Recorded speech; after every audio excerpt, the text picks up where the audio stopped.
Oh, come on now. Behave.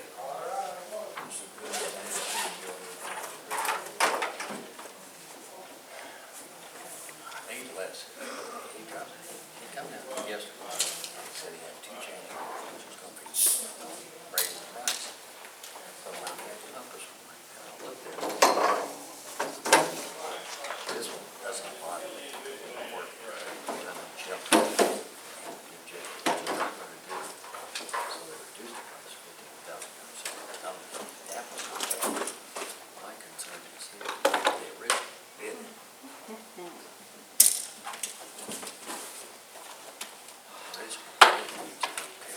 Mr. Cyphers?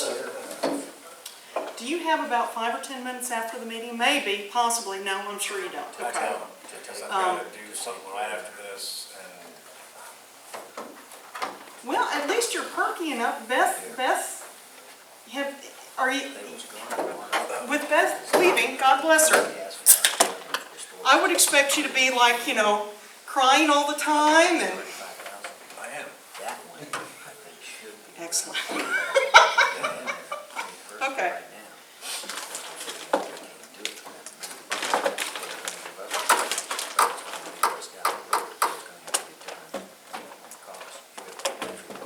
That's a concern of mine right now.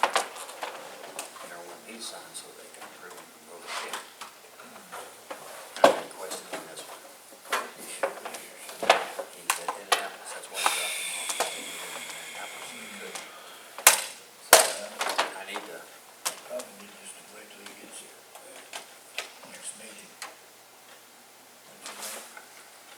Let's just bring it up the next. I think we have to, I think it has to be explained. Yeah, Otherwise, I think we could end up in trouble. postpone it to the next meeting.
Now you're ready. Okay. Yeah.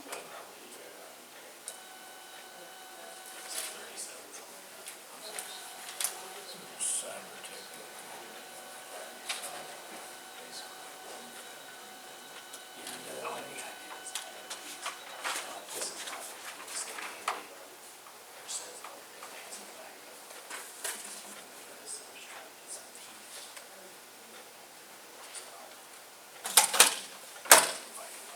You're ready. No, ma'am.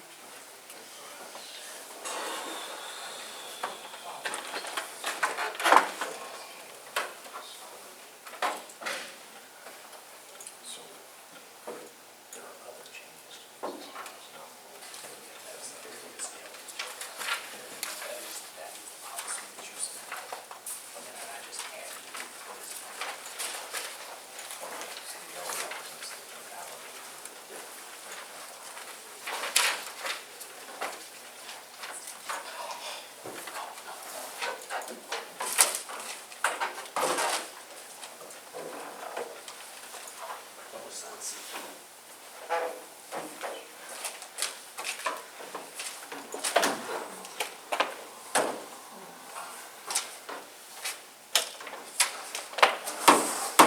This time we'll call our August the 6th Commission meeting order.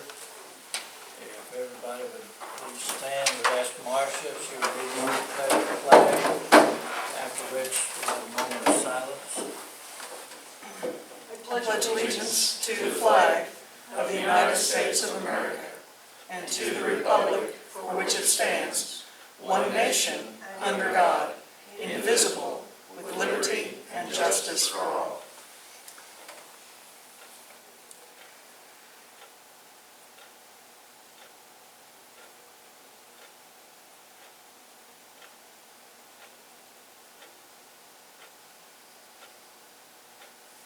Thank you very much. Welcome everybody to the first meeting in August. This time we will ask for a motion to accept minutes of our last meeting if there's no corrections or additions. Thank you. David made a motion, Philip second, approve our last meeting minutes, second meeting in July. All those in favor, raise your right hand. Unanimous. First on the agenda is David Neal with Cybertech.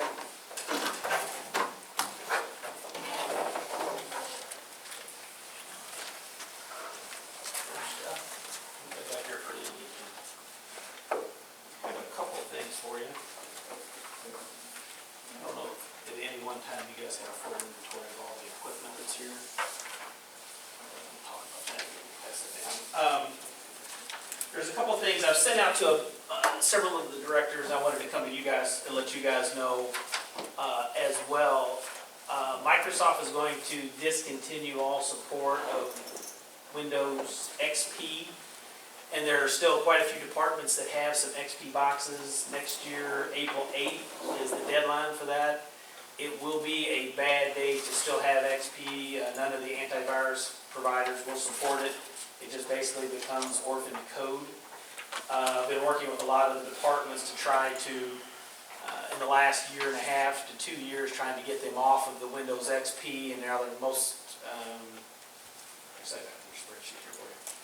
most all the departments are off of theirs. Passing down to everybody. But there's still several lingering in the departments that we're going to try to get rid of those within the next year. But I'm believing that some of them don't have budgetary money in the next year to be able to buy 2 or 3 machines that may need to be replaced. So I'm just giving you a heads up that that may be something that is out there. It's not something that we want to have anybody with orphan machines. There are some machines out there that aren't really doing anything, they're just for customer lookup, but they will become a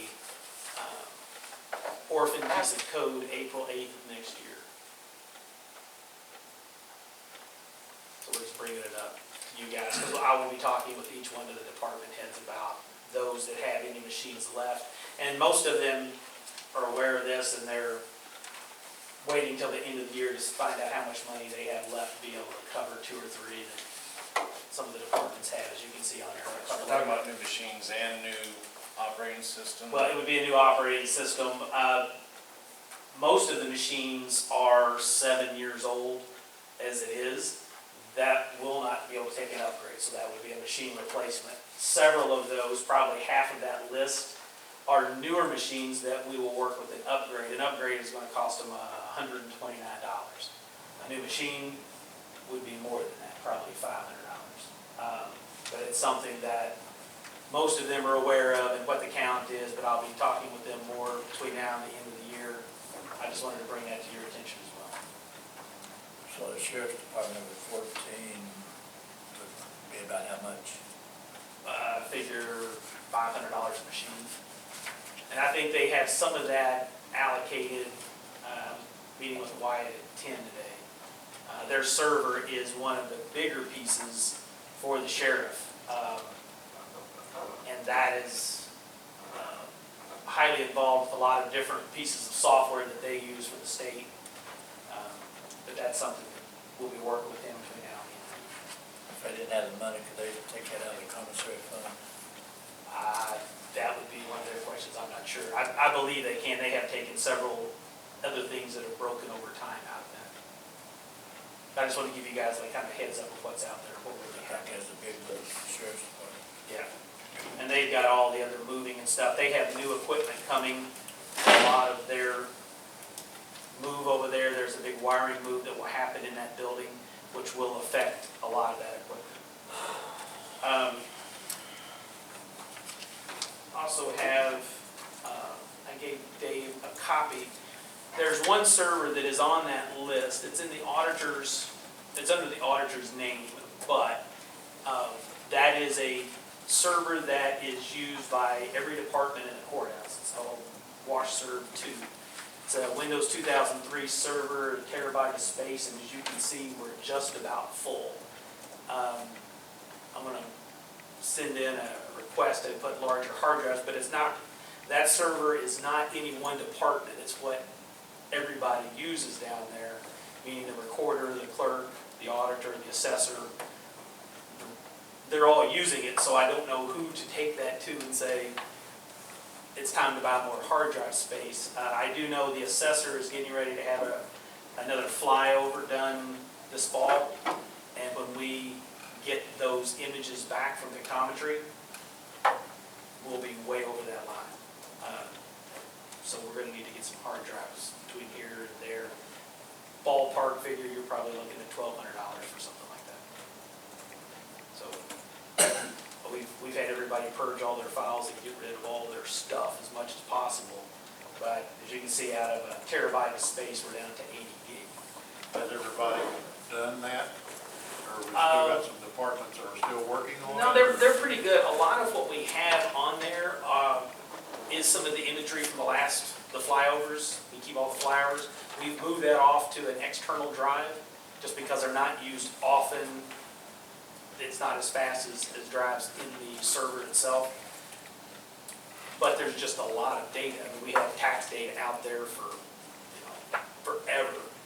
And a lot of that stuff we can't get rid of. It just keeps growing and growing every year. If you look at the amount of space, it's grown probably 150, 200 gig this year just in the tax data.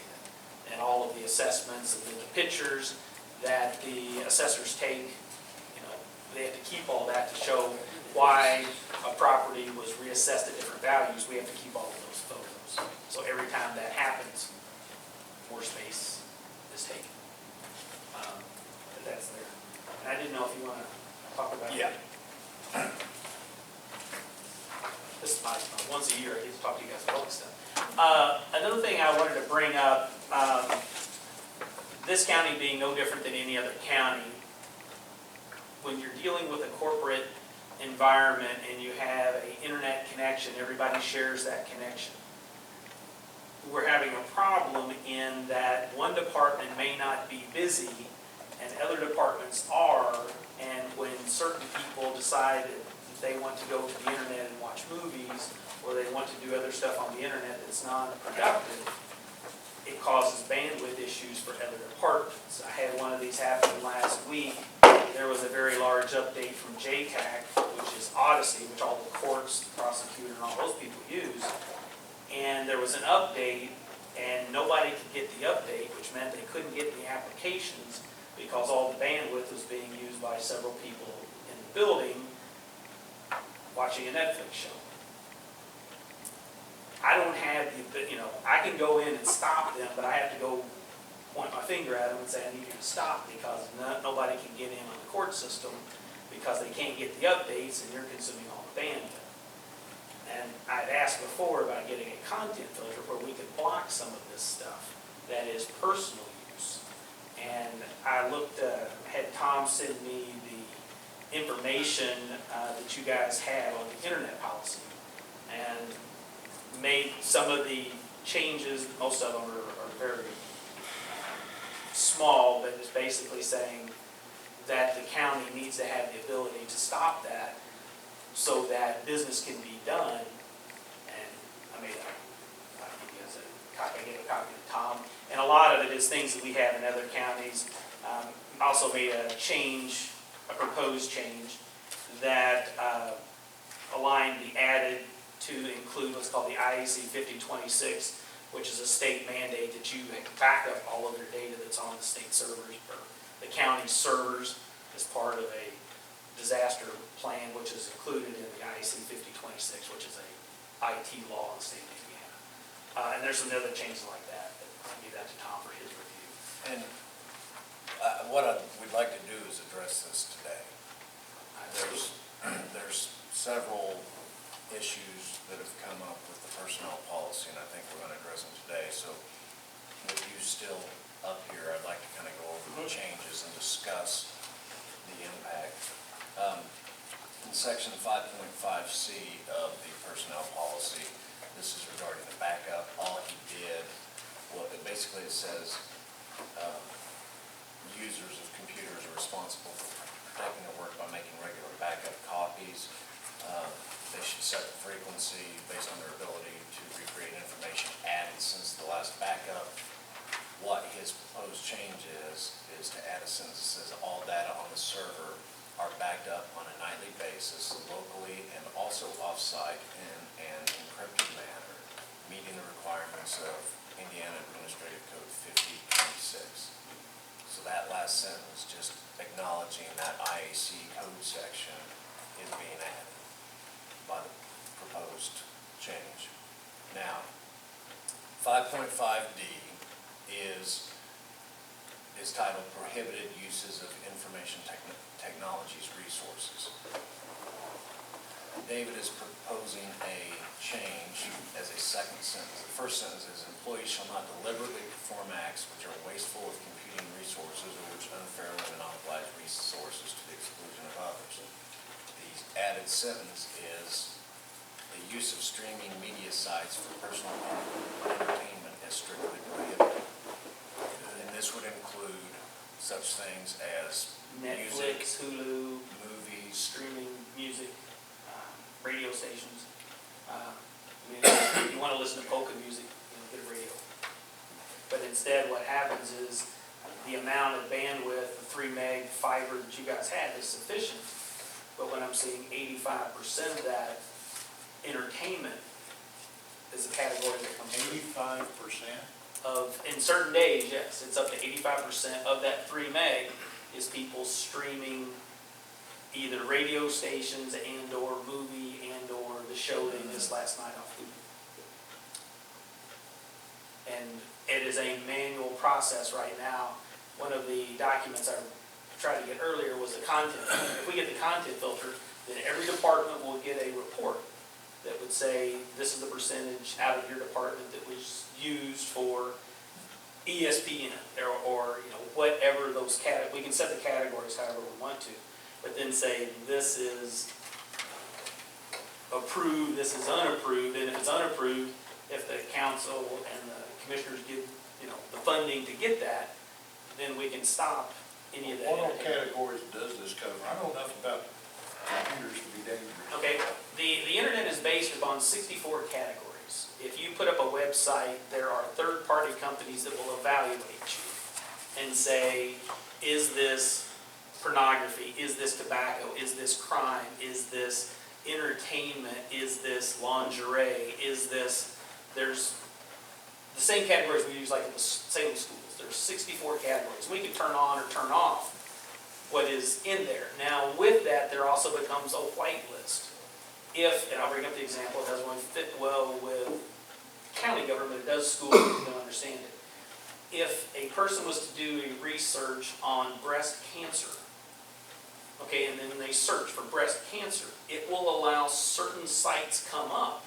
But if you search for breast, you get a lot of other sites there. And so the content filter looks at what is the intent of the search, or what are you clicking on, and if it falls more towards, boob site than cancer research, it would block that. And so that's what a content filter does. It's a piece of software that sits in the firewall, and then it makes the decision based off third-party criteria that they're looking at different websites, and then you click on it, and then it gives a block or a no block. If we do block a site that's inappropriate, like for the health department, and we get this with schools all the time, some girl wants to do a document or a research paper and does breast cancer. Well, there may be certain sites that we're still blocking because maybe we are blocking the graphics. They could go to the words, but we block the graphics of this or that. That's what a content filter will do, is it would block that, and then we could go in and whitelist it and say, the CDC breast cancer awareness page is being blocked because it has pictures of open breasts. Well, that's something we could go in a whitelist and say, yes, we would allow that, but we're not gonna go allow you to go to, you know, Victoria's Secrets and What Tom read, pretty well taken care of. And that is part of it. The one thing, That's relies on the employee, that puts it on the employee, Right. and they're trusting them. But what David's suggesting, and suggested before, is the implementation of a content filter. of being able to report that and be able to have something other than, well, I think so-and-so. This would actually pull up the report and say, this machine, this user, this time. What he's saying goes on employees' trust. What you're saying is does what we wanted. Exactly. Even if we get, and say, an employee that does this in the dark or in the gray, this report, if we have a content filter, it would still catch that. We're now policing it from a actual site instead of trusting someone to do it. I believe in the trust thing, but when that doesn't work, let's go in and block it. I would agree with the blocking part about the others. Can I ask, what's the harm with the iHeart? Well, if, I mean, we have no radios or Oh, no I understand. stereos, and I mean, I'll tell you, I use it. And I can tell here last week, and I thought, why can't I get my iHeart to work? if, And I mean, I just have to listen to music is all I'm Oh, I doing. And agree. maybe you can do other things on it, and I don't know, but I just listen to if, music. if there's one that does it, and let's say a iHeartRadio connection uses about 30K of bandwidth.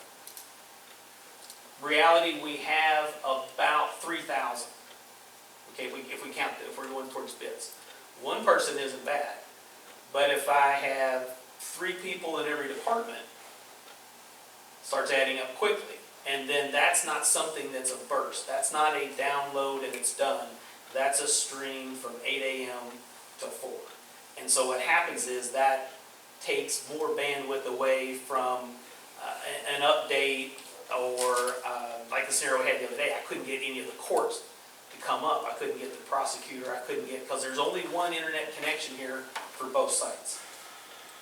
And so if the prosecutor or the sheriff is trying to look at something, and I have, out of the 139 desktops here, if I have 40 of them listening to a radio station,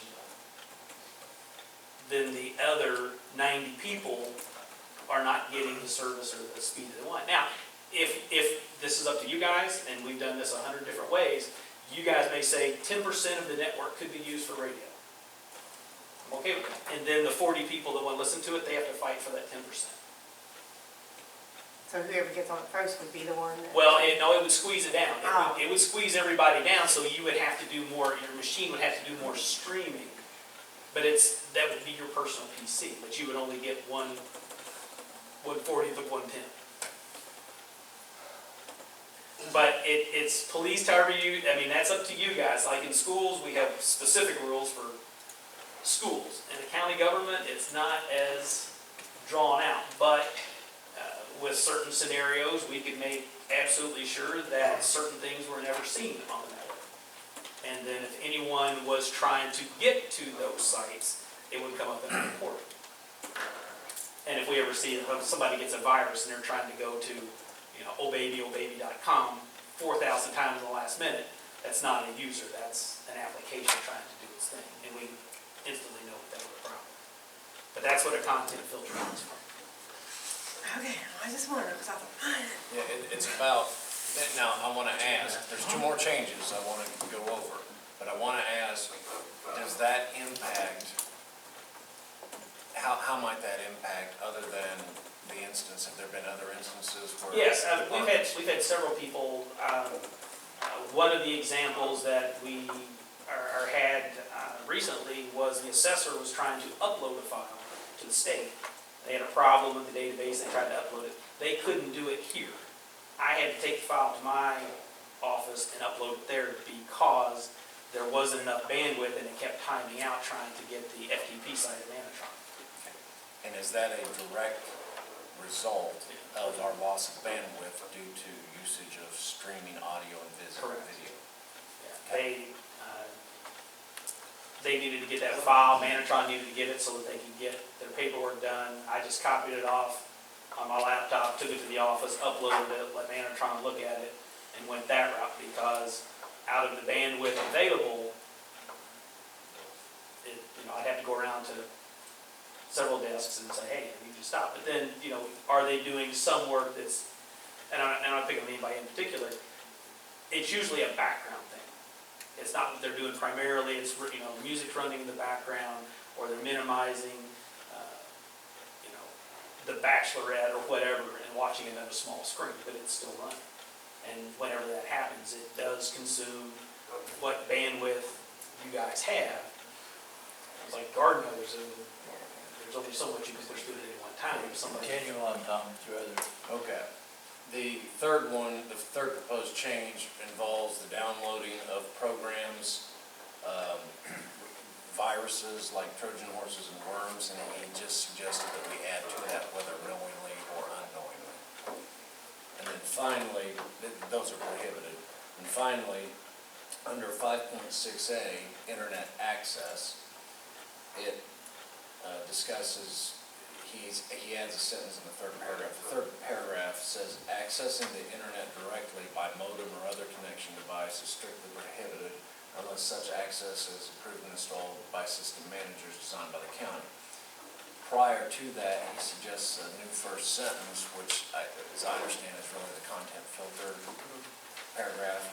It says, employees may only access the internet through the approved internet firewall, of which activity is monitored and recorded for security reasons.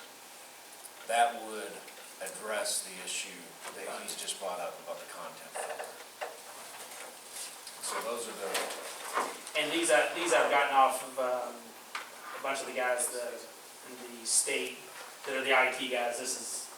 A lot of this has been added to most policies in the state. How many counties do you work with? 5. Those 5 counties, how many have this block?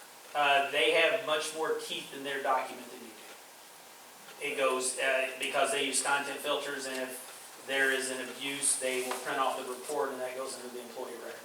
So the other 4 counties do have the block? Yes. They all have content filters.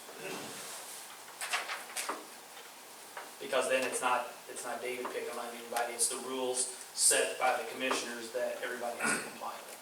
now, when these other departments have had problems with, like the assessor's office uploading to Manatron, or the court system accessing the Odyssey system, or an update to the Odyssey system, have you made them aware of what the Yes. issue is? I've made them aware, we do not name names or whoever. So let me go find out, and I'll set at the firewall and see how much traffic's going to each individual desktop. And then I'll go to that desktop and ask that they close down what they're working on so that we can get more bandwidth, so that we can get other departments to work with it. Okay. And here is that, this is what I submitted to that earlier. That is now that is for both sides. That would be for the sheriff's side and for the courthouse side. So if we just did one or the other, it'd be half. And that comes right from Sonic Wall, who is the vendor for your firewall. That's all I have, John.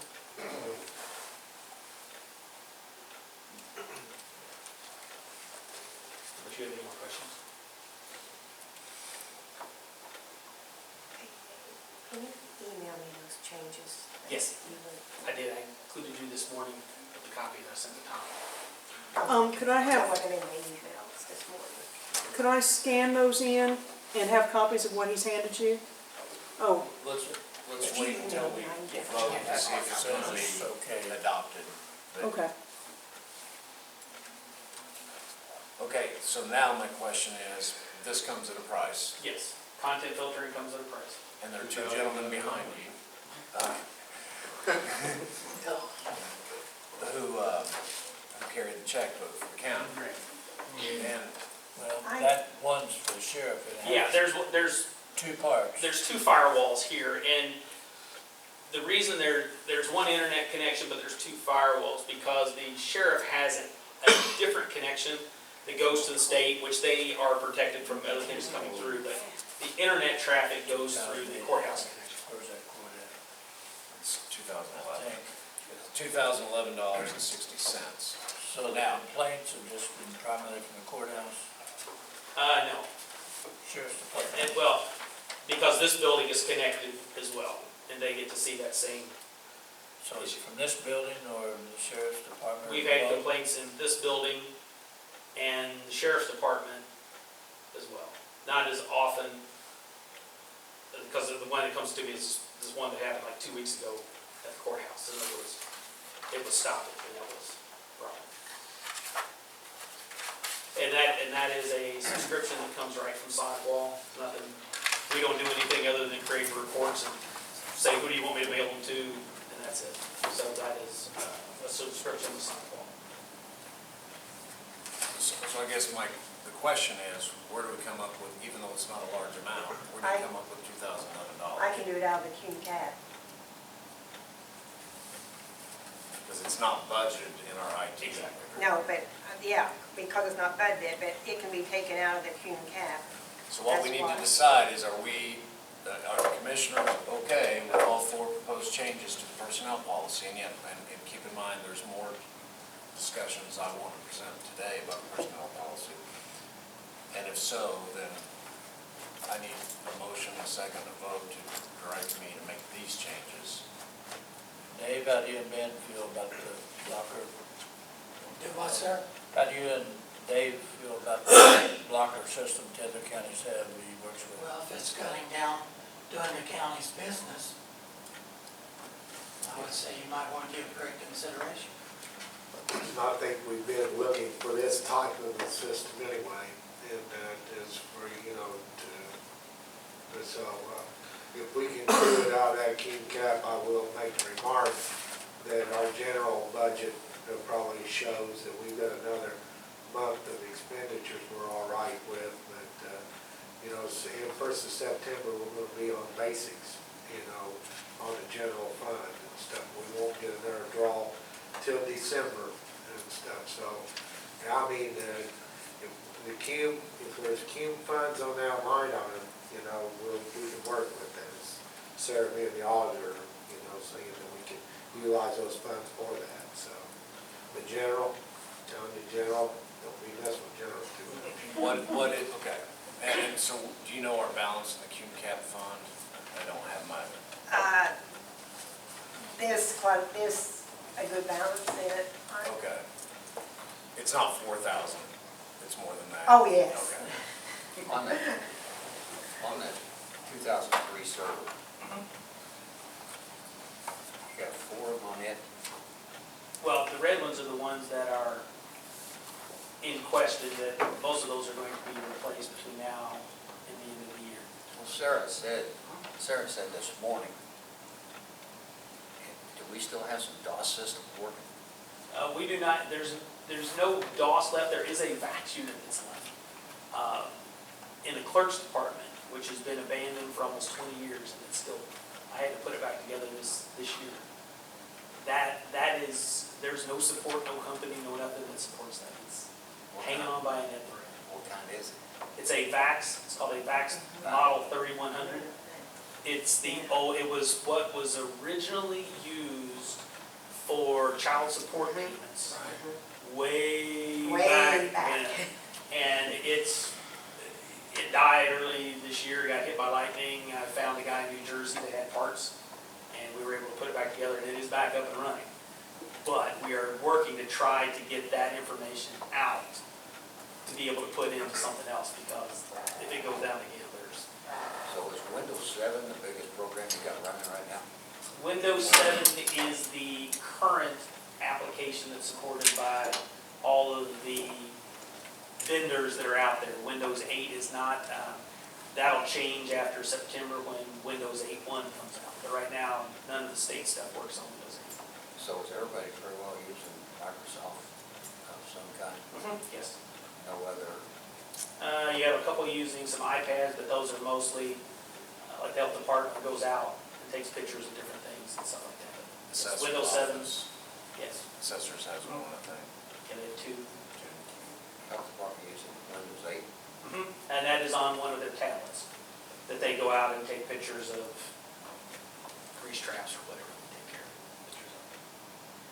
Total computers, how many? The upper left-hand corner, 136 is the desktops. That does not include a lot of the sheriff in the car stuff. That's just desktops that are sitting in someone's desk. And then the sheriff's cars, how many? He's got one in every car. and 13. there's- Yes. There's 14 is what's on the desks. County highway, they're not using, Well, it's on the highways guy. but they're not using anything in trucks. No, they are not. I don't think there's anything in any of the trucks. You guys don't have computers in your trucks, do you? No. That was just for your information, so you guys see what is out there right now. This time, entertain a motion to accept or reject Tom's amendments and the blocker proposal. I'll make that motion To accept, to accept it. second. I'll second. Thank you, David, made motion, Philip second, to accept the amendments that Tom read and accept the blocker proposal for $2,011 or something at the time. That's $1,011. That's total, that's not that Right. percentage thing. No, that's This is total. What's the total again? $2,011. $11. Is that just on Carter said the sheriff? 64 cents. Both sides. Both sides, okay. I don't know the cents, I don't have it, sir. It's 60 cents. $2,011.60. All right. All those in favor, raise your right hand. Unanimous. Thank you. Thanks, Dave. Next on the agenda is our county extension director. Could you come forward, Danielle?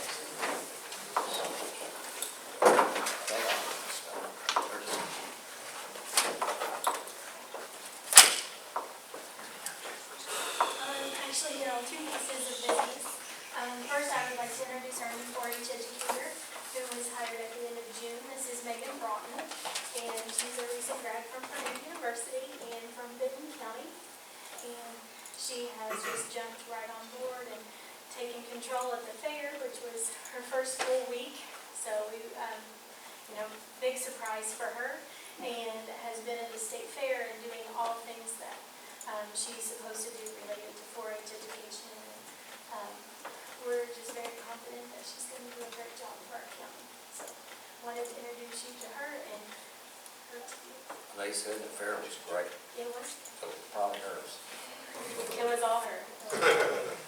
At the fair board, I met Megan at the fair board meeting the other night, and the fair board was really pleased with all that she had done, so thank you very much.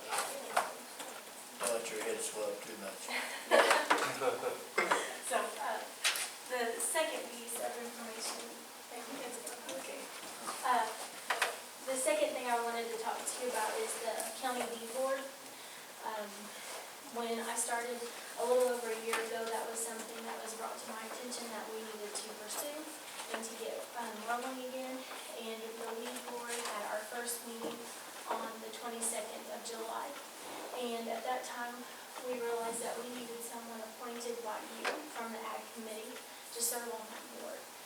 And I have just some information for you guys about the lead board, a brief thing from Purdue about what the lead board is and does and responsibilities. Right now, we have a representative from the Soil and Water Conservation District, which is Jim Brown. Steve Anderson is the township trustee. And then Tom was at our meeting, I was at the meeting. And the county highway department, a representative from them, so Mr. Shanks was also invited to the meeting as part of the lead board. And we're missing the spot. And it's got to be a representative from the agricultural community. Yes, from the agriculture. Dave, do you or Ben have a recommendation at that point? I just know Dave will follow. I would like to have somebody outside of the council be on there, being a farmer representative. I'll look at some potential names to work with on that, because I know the soil conservation's already on that. So, I'd like to have somebody that's got some active insight on some invasive weeds and stuff like that. And I think that's probably some of our concentration of the weed board, that we need to be at some of the invasive species that's coming into the county. We've got poison hemlock in there. You always talk about Johnson grass, but Johnson grass is not as big of an issue as the tree of heaven and some of the poison hemlock that's out there. Jim's from the western part, Steve's from the eastern part, and who else is on there? Danielle, Gerald Danielle, Shanks. Gerald Shanks, myself, and Gerald. So, All right. if you come up from north or south All right. part, Well, and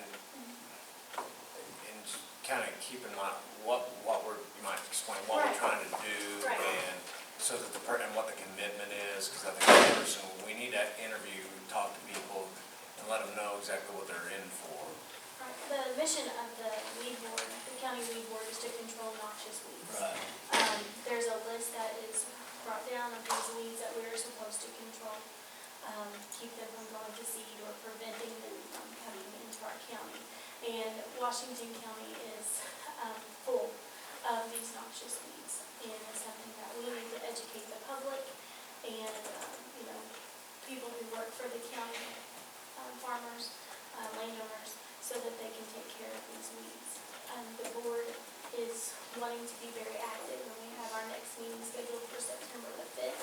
I don't think that board's been very active in the past. No, I don't believe that to be the case, but I think there are enough people that realize that we have a problem. It is an important board, so we'll let David bring us some names. I will.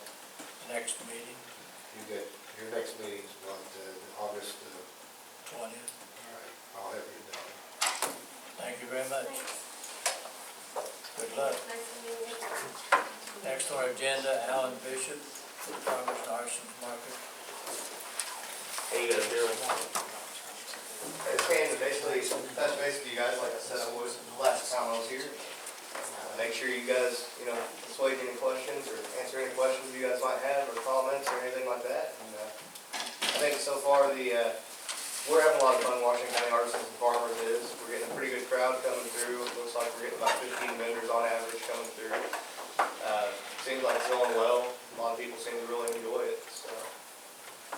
When we okayed you guys coming around the courtyard, I may be wrong, but I was thinking that we had said there were supposed to be tables set up on the lawn. Right, we had discussed a couple different options as far as setup. And what we had discussed last time I was here was the reason we had set up to the inside like we did is because setting up off of the back of the truck and having the table there at the sidewalk doesn't give people enough room to move around. Yeah, but couldn't those tables be set up on the sidewalk? Yeah, we can move them forward if you want us to. That's what I would Where they are. prefer, Okay. but we wanted to keep off the grass. My only concern with that, and it's fine if we need to do it that way, but my concern is if we push those tables forward on the sidewalk, is people walking around, it's easy if you're looking at something else to trip off of that curve right there. So you're taking up that much more area of sidewalk. But if that's how you guys want us to set up, that'd be fine too. That's the way I thought we understood it. Okay, correct. Keep off the lawn. All right. Do you guys have anything else? I don't, you go. David? The only thing I listen for is complaints when it comes to setting up these booths Right. and things. And so far, I haven't heard any, so Good. apparently everybody's okay with whatever we're I doing. hope so. I think people really seem to enjoy it, and it's nice, people getting out, coming to the courthouse, using it to talk, kind of standing around. It's a nice little community event. We've had a couple of our musicians come and play a little bit here and there. Hopefully, as this thing goes on, we can get a few more things going on. We're working on a few ideas as we go on. Being the first year and first trial year, trying to do anything like this. This year, just seeing how things go, how many people we get, opportunity for several little community events and things like that we can do on an every other week basis, so. Other questions? Well, thank you. Yep. Good luck. I appreciate it.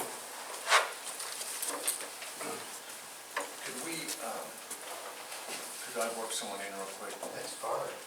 You can work a man way past me. We've got a quick issue with the relation department.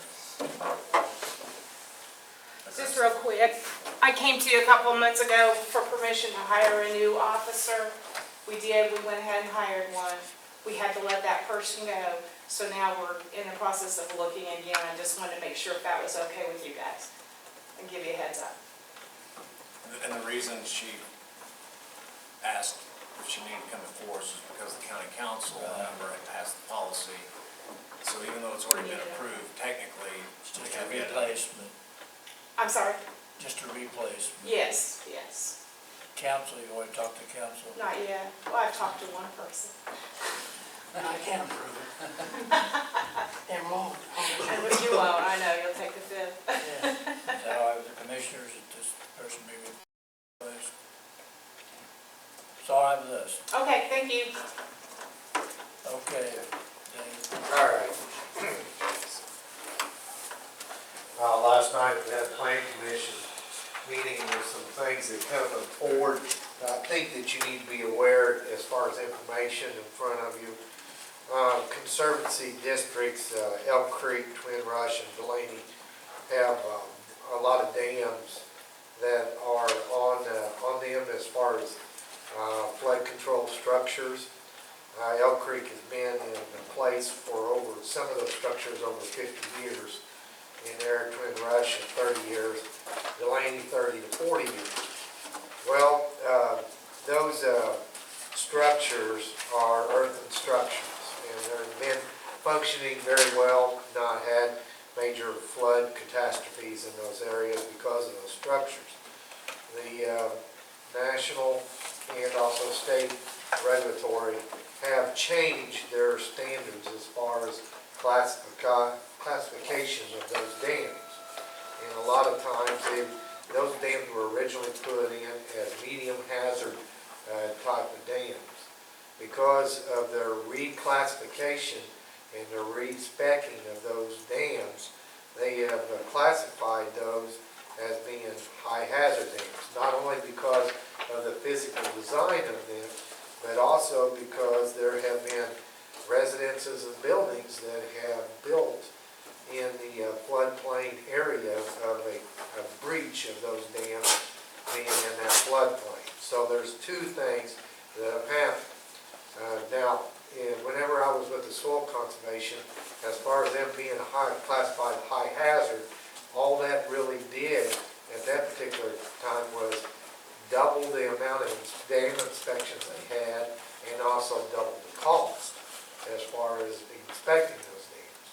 But now, I guess this law has, some of these specs have been changed for 7 years, but now they're looking at enforcing them and kind of moving these structures to come back into compliance, which are pretty healthy and expensive type of compliance items, you know, as far as redesigning some of these dams, redoing the spillways, you know, and bringing them back up to specs, which has a real concern of those conservancy districts and how to work with budgeting to come up to compliance with that.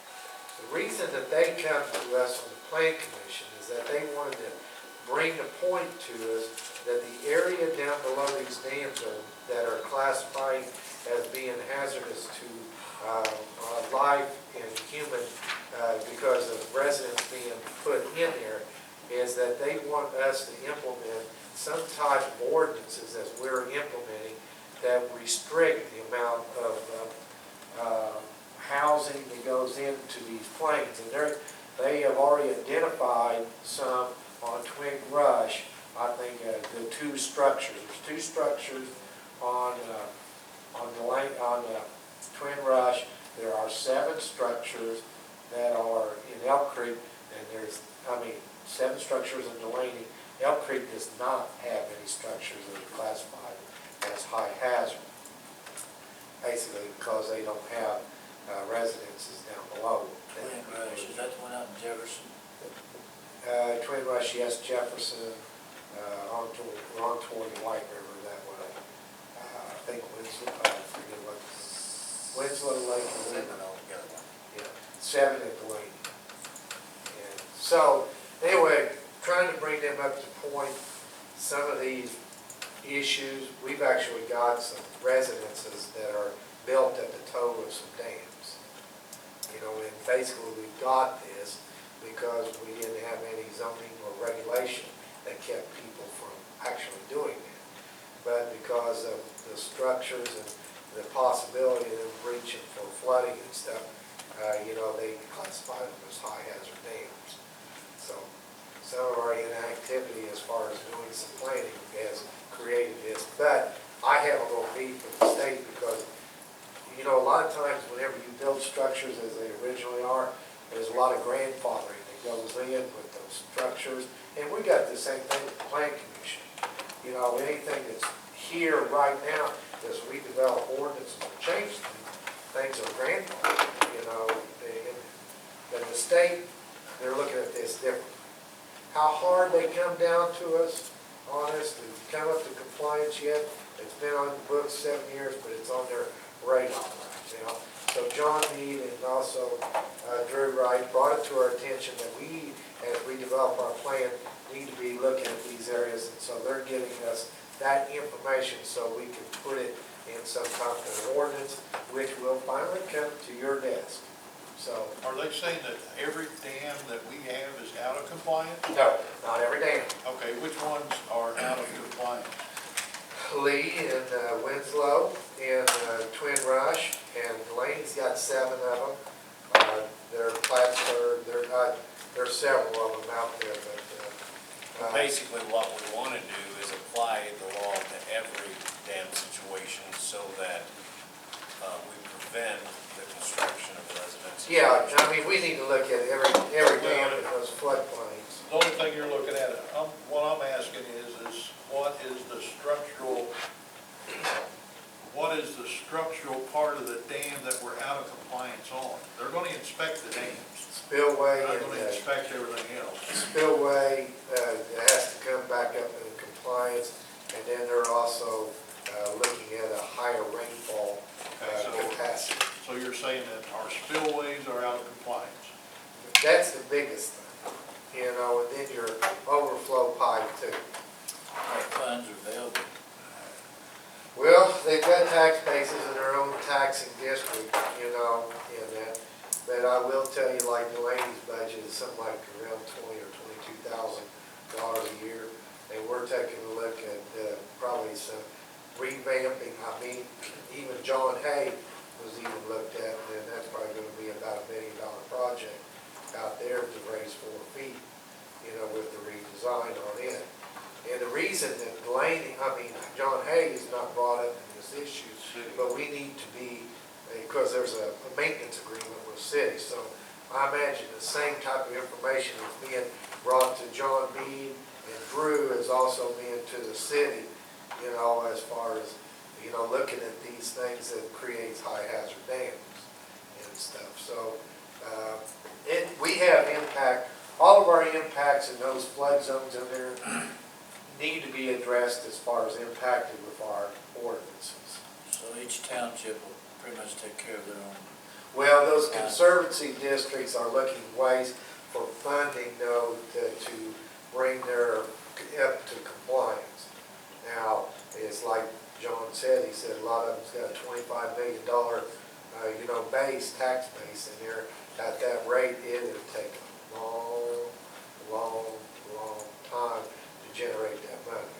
So, a lot of discussion between the state and the national as far as how they're going to do this. Now, and to be clear, these dams were in compliance when they were built.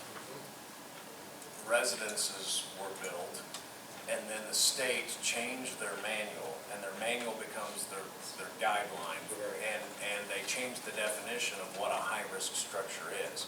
So it was my understanding that those dams that didn't have residences built in that breachway were not risk and they weren't out of compliance. And so if we prevent the structures from being built in the future, then those dams will still be in compliance because they're not classified as high risk. But high-risk dams have a different set of specs now than regular non-high-risk dams. And so it's this fact alone that causes them to be out of specification. Yeah, you know, and the thing about it is, of course, they talked about different methods in it. They talked about that if it might be cheaper to buy the residences out below in that floodplain than it would be to actually retool the dam, you know, so. How many residents are we talking about? We looked at certain maps, there was, like on the one individual dam, there was 4 residences involved in it.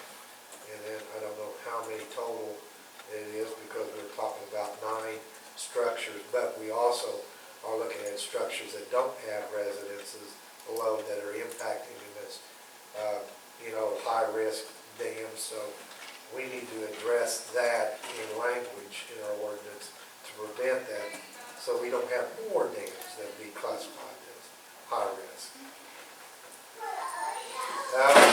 Other thing, City of Salem, Drew Wright brought up, of course, City of Salem already has zoning in there, and we have residents, you know, some things on the books that combine things that commissioners put together to deal with subdivision. So we have a subdivision ordinance and stuff. City of Salem jurisdicts the 2-mile fringe around the county, and as far as what goes on. But we don't have an agreement with them for them to have a subdivision ordinance that pertains to that 2-mile fringe. So we have to do an agreement with, that allows the City of Salem to jurisdict that 2-mile fringe with the subdivision ordinance. So Drew brought the language to us in that to look over, and so I think there's a couple of lines that's going to be added to our document to allow that to happen on the 2-mile fringe. Basically, I think it will be to instruct the auditor not to accept any transfers until those transfers within that buffer zone have been cleared through the county plan commission process. Right. And we'll have to address in there, and we'll have to clarify with it, there's a map involved that deals with those lines and stuff, you know, as far as what's impacted in that 2-mile fringe. Because it's not a circle, and they actually divided it off into different sections. Yeah, one thing that came up many years ago, there was a nice subdivision west of Salem where the owner ran a nice water line down to his house. You go around the corner. The rest of it was a small water line, didn't even have fire protection. The city at that time was good enough to go out there and lay a bigger line for those people so they could have fire protection. I couldn't believe that something like that would ever happen, but it did. Well, as we go in there, we knew as we went in there that, you know, with the 2 zoning, we'll have to work with them, with where, you know, they've got the 2-mile fringe. It's a gray area, that 2-mile fringe, you know. It's still part of the county with, you know, that it's not within the city limits, but with the law, it allows them to have that 2-mile fringe as far as the enforcement of their zoning. Phil Marshall's house in that 2 mile. So anyway, we've got that, and county council is going to be replacing Wayne Freiberger on that. He's turned in his resignation. He's actually moving out of the county, and so he won't be able to sit on that board. County council is going to replace that. If I can move the county council just a little bit in there, give latitude. Your different agreements as far as your handbook, in there we addressed, in there it needs to be looked at as far as reimbursement of expenses to go into meetings and stuff like that, and the county council come up with, instead of having a per diem thing, allowing a maximum of $26, for meals with receipts, per day, or to go into outside meetings outside of 50 miles. And some of this language is already in there, but the key figures is the $26,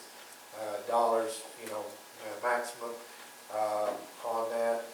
Mileage was drafted that we needed to work with the state travel information, use their guidelines, which is 44 cents right now for reimbursement on mileage. But taking a lot of that per diem type of language out of that and putting it back to a maximum of receipts, making it actual, go into that realm, because we got conflicting language in the policy. One of them says receipts and one says per diem. So, No, yeah. the old policy said per diem, the new one just says receipts, but there's no maximum amount. Okay. That be correct. Okay. Yeah. So anyway, that's kind of that with that thing.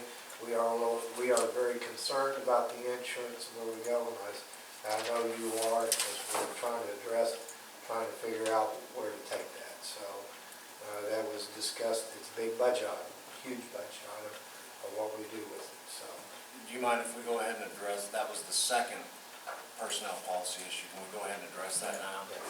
That way we can pass them both, let's get it settled. Well, and there's a third one coming, so. all right.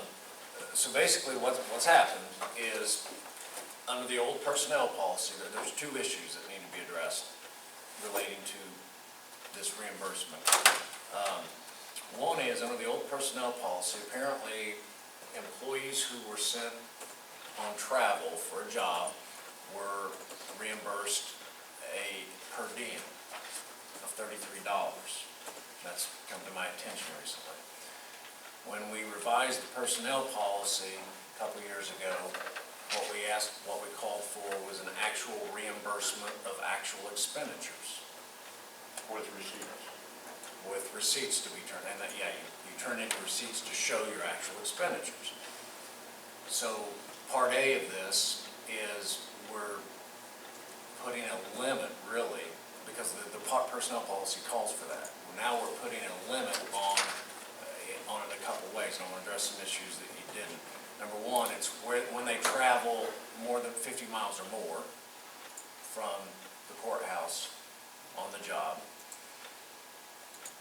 they are reimbursed their actual expenses for meals up to a maximum of $26 a day. And must turn in receipts as already required. And Mileage rate. yeah, I guess that was it on that. I thought there was another so the 50 miles, but if it's within the 50 miles, there's no reimbursement for meals. That's what Mark Clark. That's way, yes. Yeah. That's what the council. Does that exclude the VA? Yeah, we're not. When you say 50 miles, is the VA within 50 or outside of? Well, They do not turn in meals or anything. The only thing they turn They in, can get stipends. yes. Okay, so that'd be within the 50 miles, okay. Okay. And then secondly, there is an inconsistency on the mileage reimbursement. Personnel policy called for using I think a federal rate as the reimbursement amount. And the policy being suggested is, I guess this council called the state travel office and said that the current rate, so we're going to set ours at the state travel office, which is currently 44 cents a mile. And it probably should be worded so that if that changes, we don't amend the personnel policy again, It moves with it. it moves with it.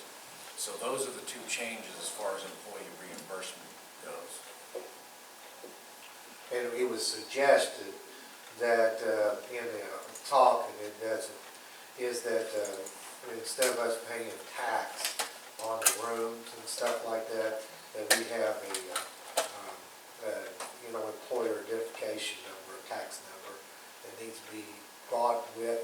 so that whenever they go in, we don't get charged tax on it, you know, for government work in there. So that was just little minor details involved in that, so. And that's not so much a personnel policy No. issue as just a good practice Good that they should be practice, doing. So what I'd like is, if the commissioners want to amend the personnel policy, which is approved by both the county and the commissioners, that you would entertain a motion to instruct me to make those two amendments to the reimbursement rates in our current personnel policy handbook. Thank you. Second. Thank you, Dave. Phil made a motion, Dave, second, I believe. Make these changes, Tom, as recommended. All those in favor, raise your right hand. Unanimous? On this issue. Ben, is there anything else? No, you might bring up the fact that we passed that income tax. Oh, yes. We passed a low yesterday.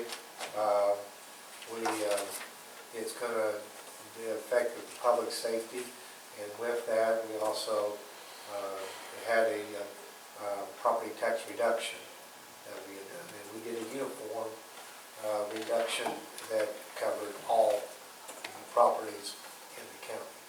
And then, so we had to do both in the process.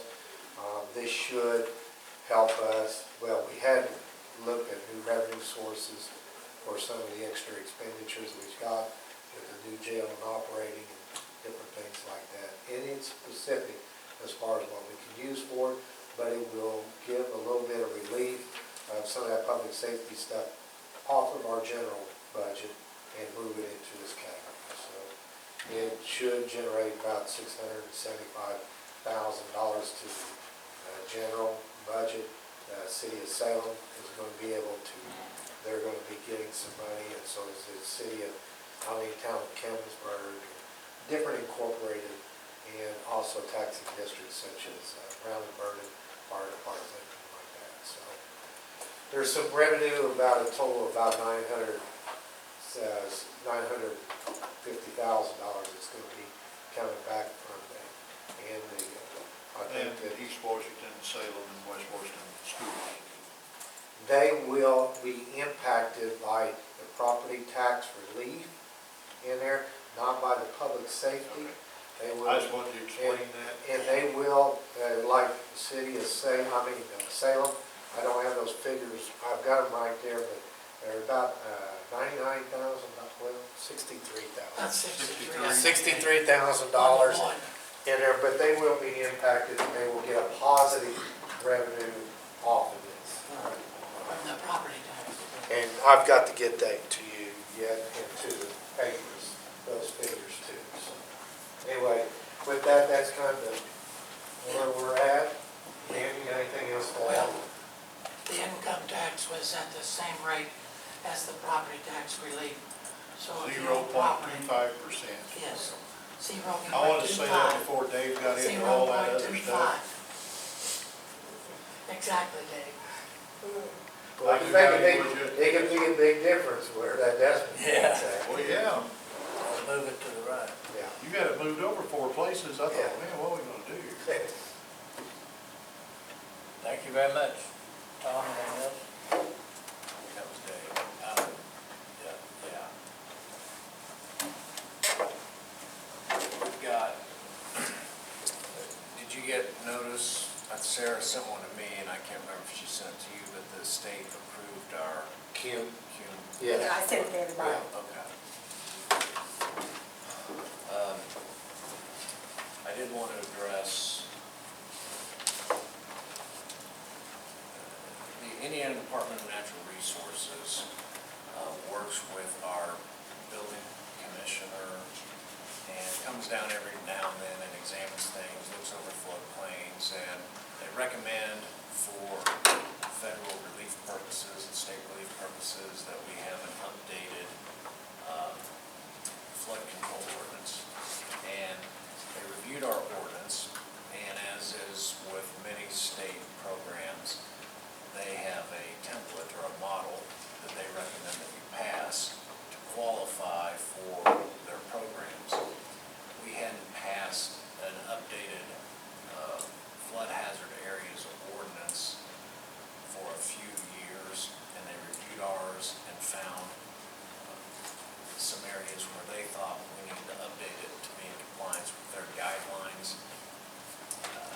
this is something I've looked back over the past, we've adopted these flood hazard area ordinances periodically over the years, and all of them are templates provided by the state.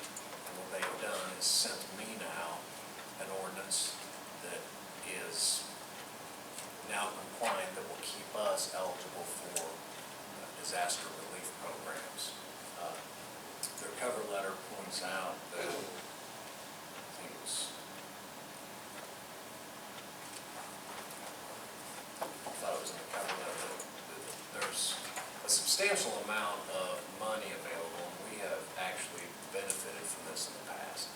So what I would like is for you all to go ahead and entertain a motion to adopt the proposed ordinance provided by the Department of Natural Resources to keep us in compliance with the Indiana Administrative Code updated regulations.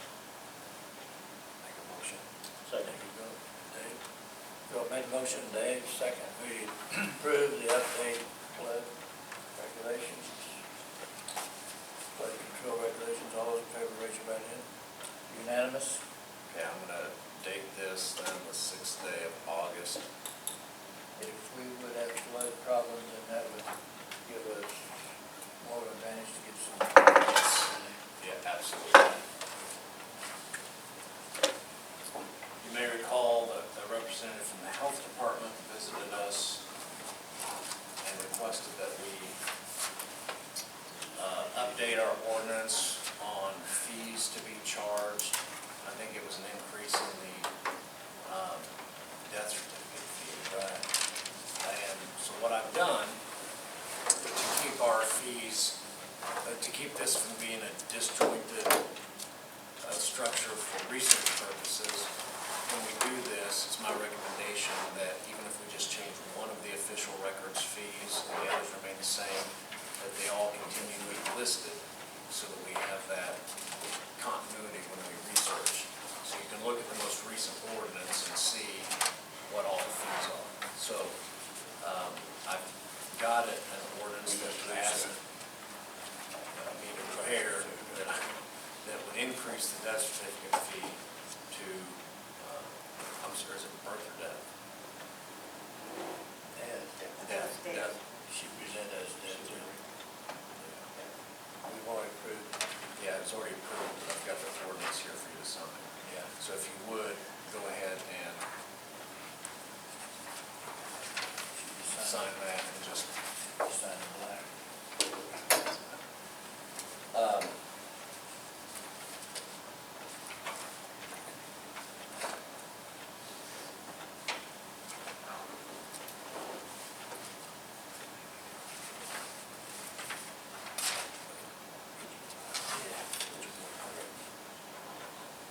finally, there's one other personnel policy change, the need for which has come about. Several years ago, Washington County amended its prior personnel policy to allow employees, in whatever circumstances may arise, to donate some of their bank hours to employees who may be sick or out of hours or whatever. And when we adopted a new personnel policy that didn't have that, we got a lot of complaints when it was a proposed policy from employees. And so that language was added back into the policy, so it never was dropped.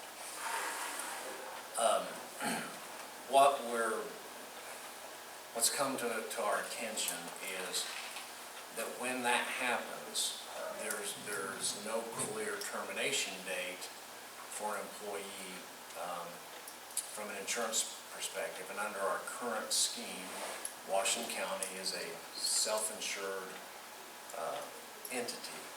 And the way that works is we cover health insurance costs up to a certain amount, this very basically. And then beyond that, there's an insurance company that will pick up excesses, and that's called reinsurance. But we provide the primary risk coverage. And there has been a change in our reinsurer.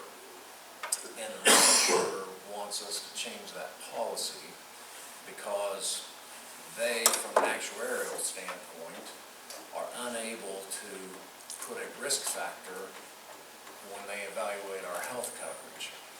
And it's my understanding that we've received word that they are declining to, if we have a situation that approaches that, where they're going to be out of banked sick time, vacation time, whatever, under the policy, theoretically, if all 100 and however many employees donated all their time, we could have an employee who stayed on the payroll and was an insured employee, as a full-time employee for years to come. That doesn't sit well with someone trying to calculate risk. And it's my understanding, I'll invite Mark to comment if I make an inaccurate statement or to bolster what I've said, that we're being advised that they will not insure, they will not honor that policy. And so the risk that we run and the problem that presents for the county is if we allowed that policy to continue, it's a couple issues. Number one, it could create an exposure to the county from a health insurance standpoint that's unsustainable. Because if we get a couple of risks, a couple of situations where we're continue to be obligated to pay for someone because people keep donating time, that's something that really just can't be budgeted for. It can't be something you can estimate. But number two, if the reinsurer says, we're not going to cover it, then we theoretically could have someone who, under our personnel policy, is a full-time employee to whom we don't have insurance coverage. And because the reinsurer won't honor that policy. And so, as a general proposal, I've never seen a situation out in the private world where that's allowed. I mean, basically, someone has so many sick days and so many vacation days, and that's generally in the private world what you've got. Sick days, vacation days, personal days, something like that. And then you may have something like FMLA leave if you have a long-lasting major life illness or something. And then after that, you're out of time. You're out, and then you have COBRA rights under the federal law beyond that once your employment ends. But that's generally the way things work. And under the policy that we adopted and reestablished that donation policy, that puts an indeterminable end date on someone's employment, which appears as unsustainable and won't be honored by our reinsurer. And it puts the county in a couple different predicaments. And so my recommendation is that we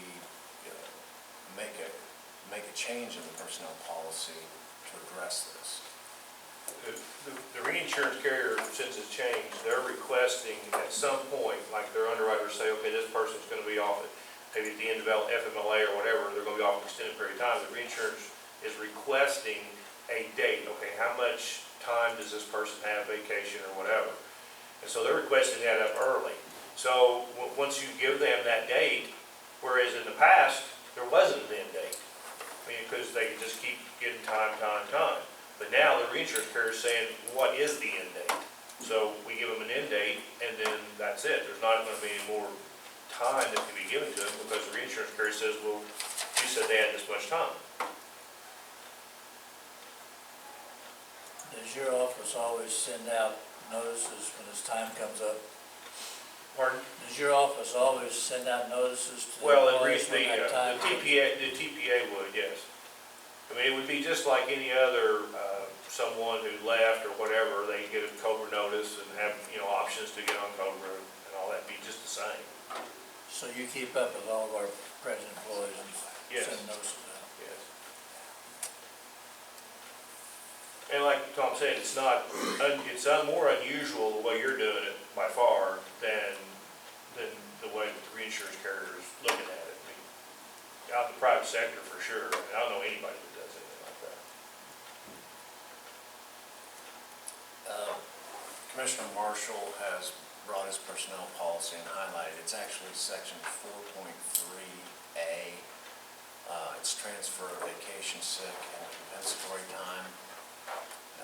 And that's the section that allows an employee may wish to donate vacation time, sick leave, or compensatory time to and for the benefit of another employee with serious illness. Goes on, states kind of policy reasons, and then allows that to be done through the auditor's office.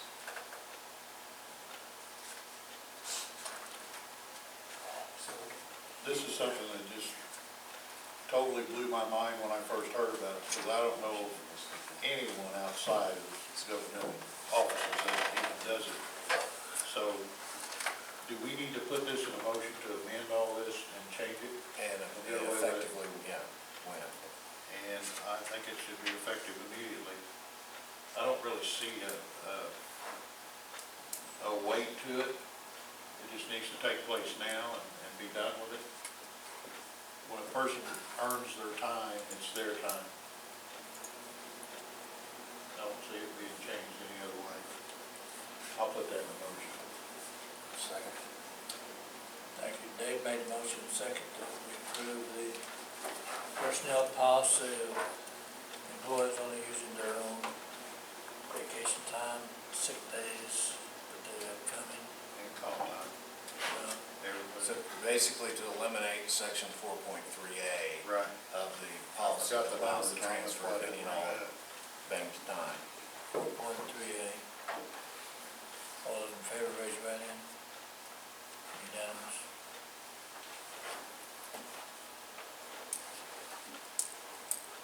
Anything else, Tom? I believe that's all I have. Yeah, I do. Been handed the paper, but I think it's, needs to be addressed. On the, back when I first started, we didn't have a superintendent of the highway department. And David and I disagreed all the way through this. And I thought both ways. But the situation and the paper currently shows that Washington County is probably at the low end of the county.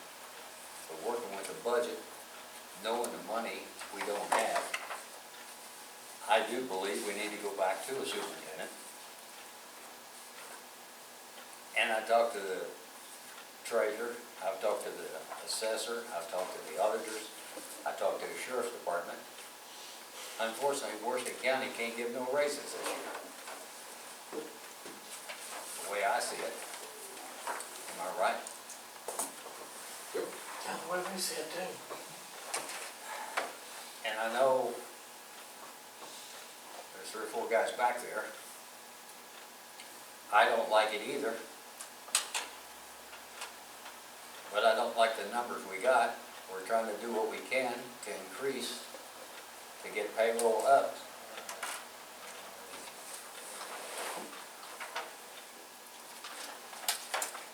%97 of the state of Indiana is requesting a road superintendent to overrun that department of the county. And therefore, in my personal opinion, go back to the superintendent with 3 road foremen, the way it was. And that's what I'm suggesting. And I don't know how John or, I know where Dave's at, I think. The other end of the table. But,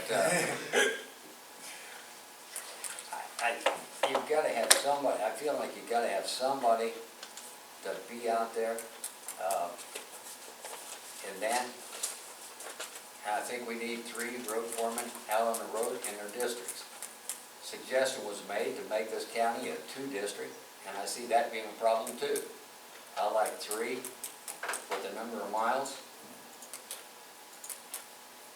It comes down to we don't have the money in one sense. We're definitely underpaid according to paper they presented me this morning.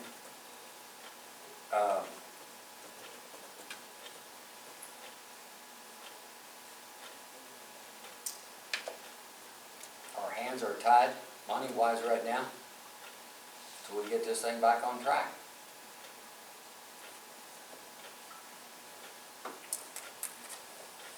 And I'd suggest we go back to a superintendent, 3 road foremen, and that's where I gotta leave it at right now.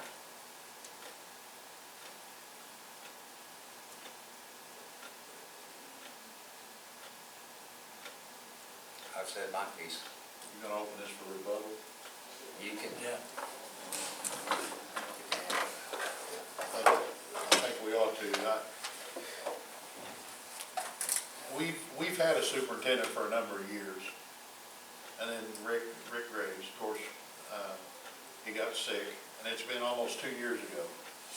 Since then, we've operated the county highway department probably just as efficiently or more efficiently than it was when Rick was here.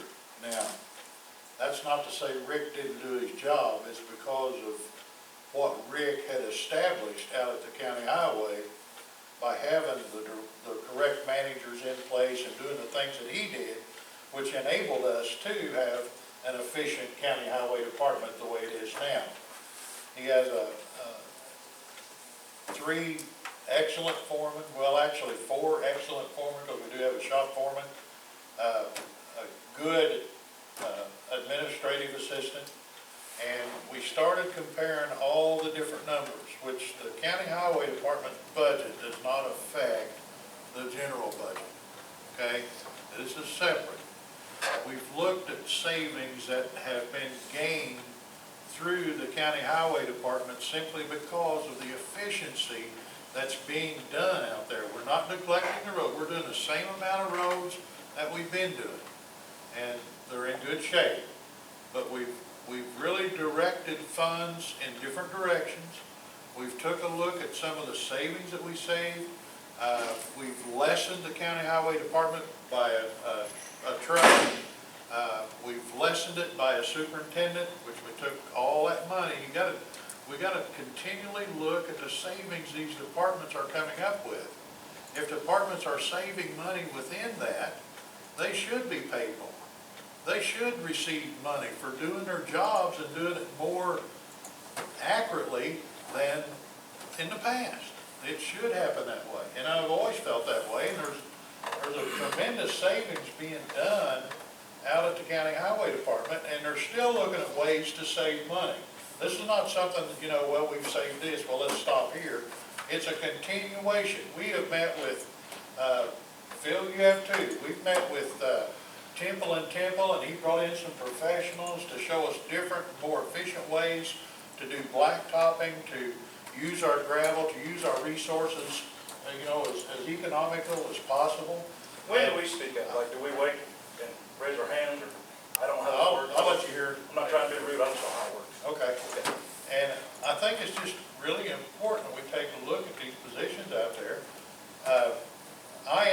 I'm the one that asked Pam yesterday to give me a copy of all the surrounding counties that we have, what their pay is and what we're looking at. And we're drastically underpaid from everywhere. There is one county, Scott County, that doesn't have a superintendent. They have an office manager. She manages with the 3 foremen.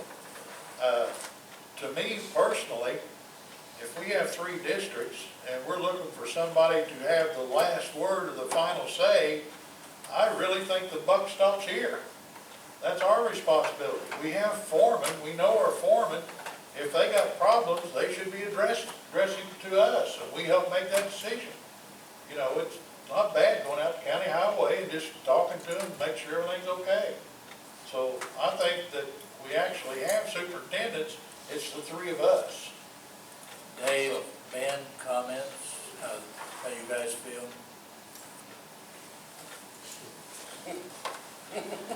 Well, how I feel is, there's 3 commissioners sitting up there that control 7 departments.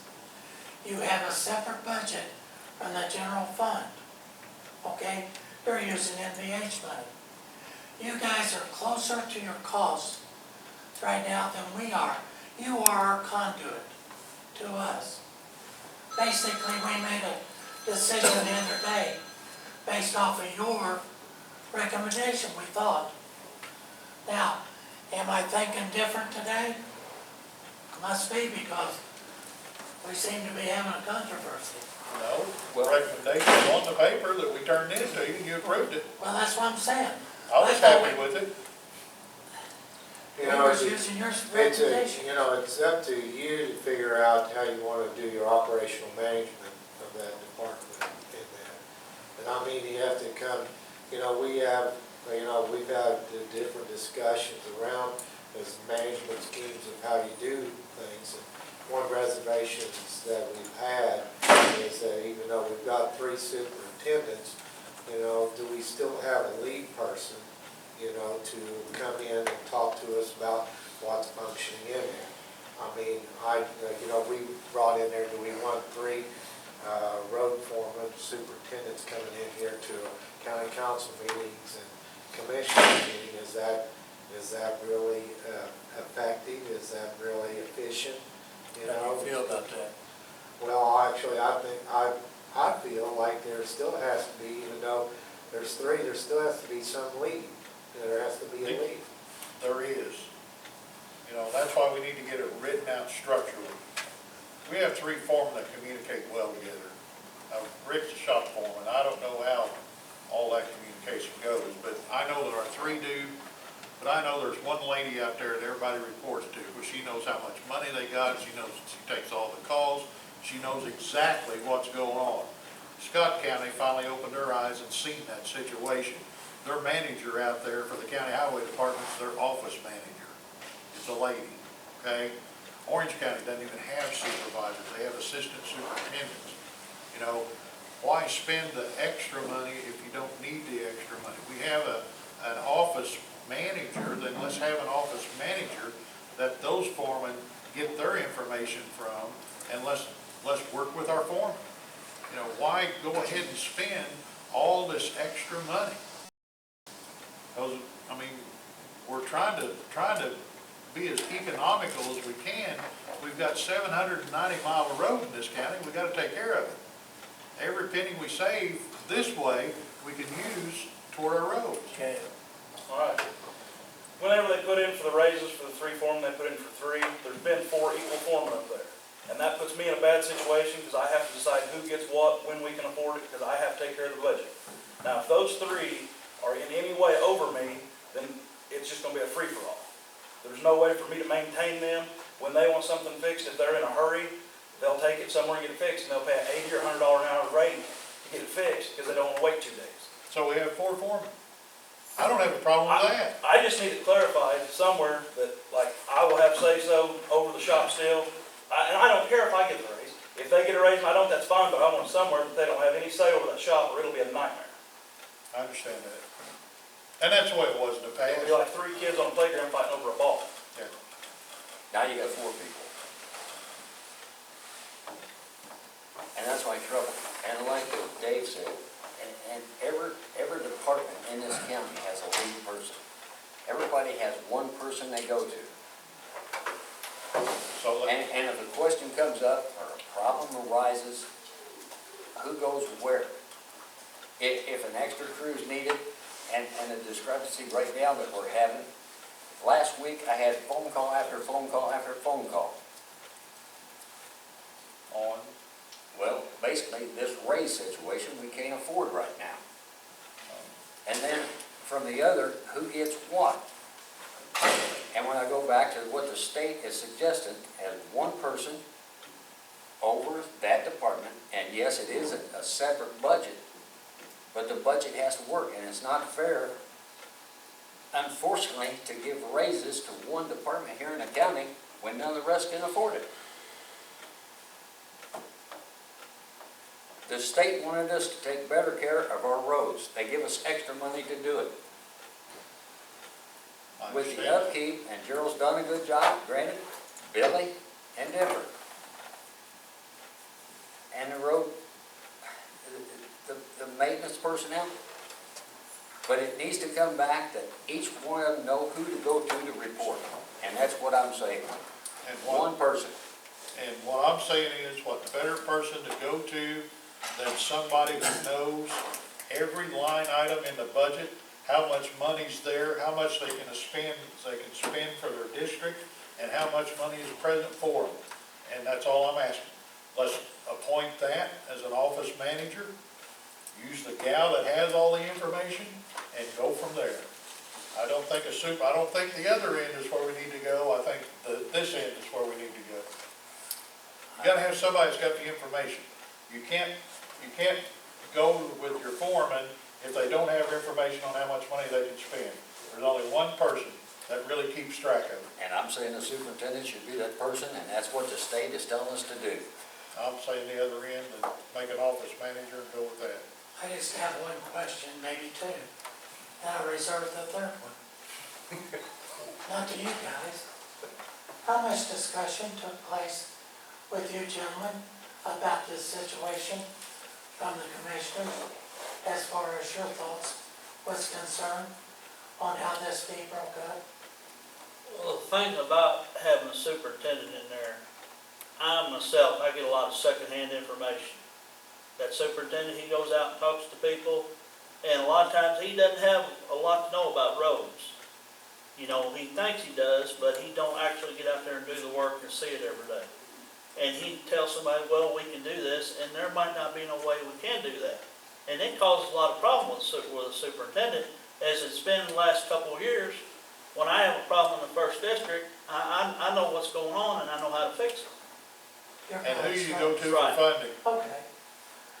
Who do you ask about your funding? I ask Pam, Well, sure you do.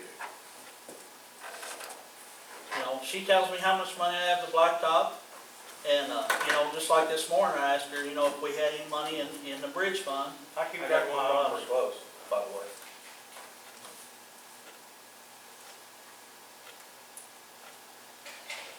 Well, I guess I'll rephrase my question. Did you all discuss this collectively? How did we come about our decision? Was there input from these three gentlemen or anybody else? My input came from these guys. Didn't come from me. Only time I talked to Rick was over the phone last week. My name is Richard Boyles, I'm the shop foreman. Oh, Richard White? Okay, don't know. Glad to meet you. Actually, we need to apologize to Rick, or I do, I know, because I didn't even know I knew he was a shop maintenance man, but I didn't know his title was shop foreman. There's a big difference between like a mechanic and Yeah. a shop foreman. There's a whole lot that goes along with it in terms of. So actually, we have four. I mean, Rick takes care of the shop and the equipment and does the work assignments. And then the other three are in each in their district, they're over their district, they direct the work every morning, okay? The way I'm understanding it, and I ain't been out there that early, but you three get together in the morning, determine what you're gonna do. I know that the blacktopping went well, they use each other's people for blacktopping and whatever. It's very efficiently run. And There it were some has been now savings going on numbers 2 floated years. around. That may come from you, Dave, I think it was. But there were some savings by doing what you done, I thought. Sure. Are you saying there wasn't any savings in that area? My trouble is, it's a lack of communication between four people. That's where I'm having a problem. You ask Billy, where do you go to? Not trying to put you on the spot, but how much money do we have in the highway department? On total, Yeah. it's, the budget's somewhere around $2 million, isn't it, for the whole thing? And that's what I'm saying. These gentlemen know their business. I won't take that away from them. And for their area, they know where they're going. They know what they're gonna do, and the men respect them. Granted, but they need to be out on the road taking care of our roads. The only thing I'm saying, Phil, is that's what they're doing, that's what they can be doing, and they'll know exactly to the penny how much money they'll have in their district alone, because Pam will tell them. But when you're putting Pam above everybody, you're putting Pam as our superintendent. I don't have nothing wrong with that. I'm saying one person That's fine. to work, let these gentlemen do their job and put one person back in charge. So you agree with me that Pam should be the office manager in charge? Yeah, I think right now, in I'm all okay with fairness, whoever needs to be, but one person each of these three you need to work with. The one thing that we're not doing is adding manpower. We're not adding manpower, we're not adding vehicles, we're not adding a lot of stuff. We're just making a restructure. We're making a restructure to the county highway department that will allow, okay, Pam will be the office manager because she knows it all, okay? The 3 foremen, then the shop foreman. It'll be set. I'm okay with that. I'm not okay with going out and recruiting a new superintendent. You know, whenever, I mean, as far as talking about budget, we talked about this, you know, extensively, in the hearings and stuff. We've got so many different avenues and where our resources, our money comes in, and the highway department is very lucrative right now. And it will be for the next 2 years because of state money coming in. This year, next year. You've got $1 million more coming into the highway department, you know, this year than what you had last year. I mean, you struggle around for asphalt and that type of stuff. Now, I want you to think about this in the future, in there, past the 2 years of how you set this up, is that you still have those cost savings and that in there. Now, I understand that it's a different department, but I also told there's a ripple effect with county employees, because once there is an increase in one, then all of them say, then I'm equal, and why am I not as equal for that type of increase? And so we get that type of ripple effect, and I think you see that. I think you see that. Because once you won't, even though your funding is coming from a different direction in there, we do have county employees. We even have that problem with the solid waste, even though it's a different taxing district, you know, as far as, we did some restructuring on the solid waste as far as different management. But the thing about it, there's still one person that we talk to, you know, as far as being the lead. And still would be in this So, situation. you know, we changed that around in there. Well, somehow I was under the impression when we done the budget hearing that you three were in agreement with what you proposed to us, that we approved. I was. So, I was satisfied with 3 road foremen, but I still wanted a supervisor. Councilman Mullen, you asked who all was consulted, and I will say that many, many months ago, as this issue first entered people's minds, I was also consulted. And I can tell you that I researched the state statute, and I'm doing this for the record because I don't think publicly I've talked to people privately. The Indiana Code states that each county shall appoint a highway supervisor. Now, how you interpret that is I'll leave it up to others. It's my understanding some counties have 3 assistant superintendents. Superintendent, I think, is actually a state term that we've adopted down at the county level, but supervisor is the term used by the statute. And I'll also comment as someone who was here on the heels of a change in policy. What this represents, and every time commissioners do something different, or every time there's a change in commissioners, you stand to change the policy, and that's the way the system works. But we had just come off the heels, you may recall, around 2004 or 5, somewhere in there, of a situation where I believe one of the foremen was also a commissioner, and there was a proposal, hey, we don't need a superintendent, was the term they used then. Let's just make the 3 foremen, and we'll make the secretary at the highway department the superintendent. I think they were advised that they were supposed to have a superintendent, so they wanted to make, I believe it was Stacy Webb, the superintendent at the time. Does anybody remember that time period? I do. And then a change happened.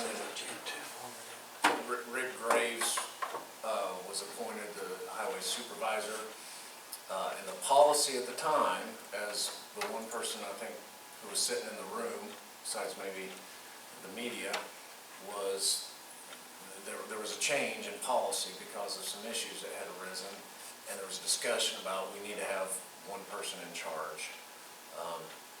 Like if this department, there's no requirement in the code that there be 3 districts, none. And what happened was, what I would suggest is everybody maybe talk to the old commissioners and kind of what the problems were at that time, what problems crept up. I think good points are raised on both sides. Number one, there's a cost savings doing it this way. And everybody seems to be getting along at the foreman level. And Rick's right, he's a foreman as well. And there's an example of, he raised an example of what if there's 3 different people saying, we want to do this, no, we want to do this. As long as everybody's in agreement, it's fine.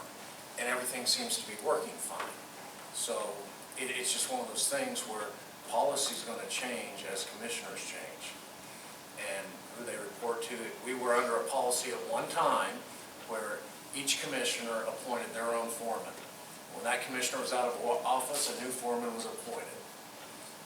The policy change that occurred when I was county attorney early on was they said, look, that's kind of political. Maybe we should have a superintendent pick the 3 best people who works with them on a daily basis to report to me, and the superintendent's held accountable, or supervisors held accountable. I'm not advocating one way or the other. I'm just saying I have witnessed this ebb and flow of policy over the years, and I was consulted, and I can tell you what the code says. Now, other counties have 3 assistant supervisors or 3 assistant superintendents, and nobody has said, hey, that's not exactly what the code says, and I don't know who would say that. I don't know how that would be an issue. But I can tell you, since it's come up, I don't want there to be an issue down the road and say, well, the attorney sat there and didn't say anything. I can tell you what the code says. But it's been months since I didn't know this issue was coming up today.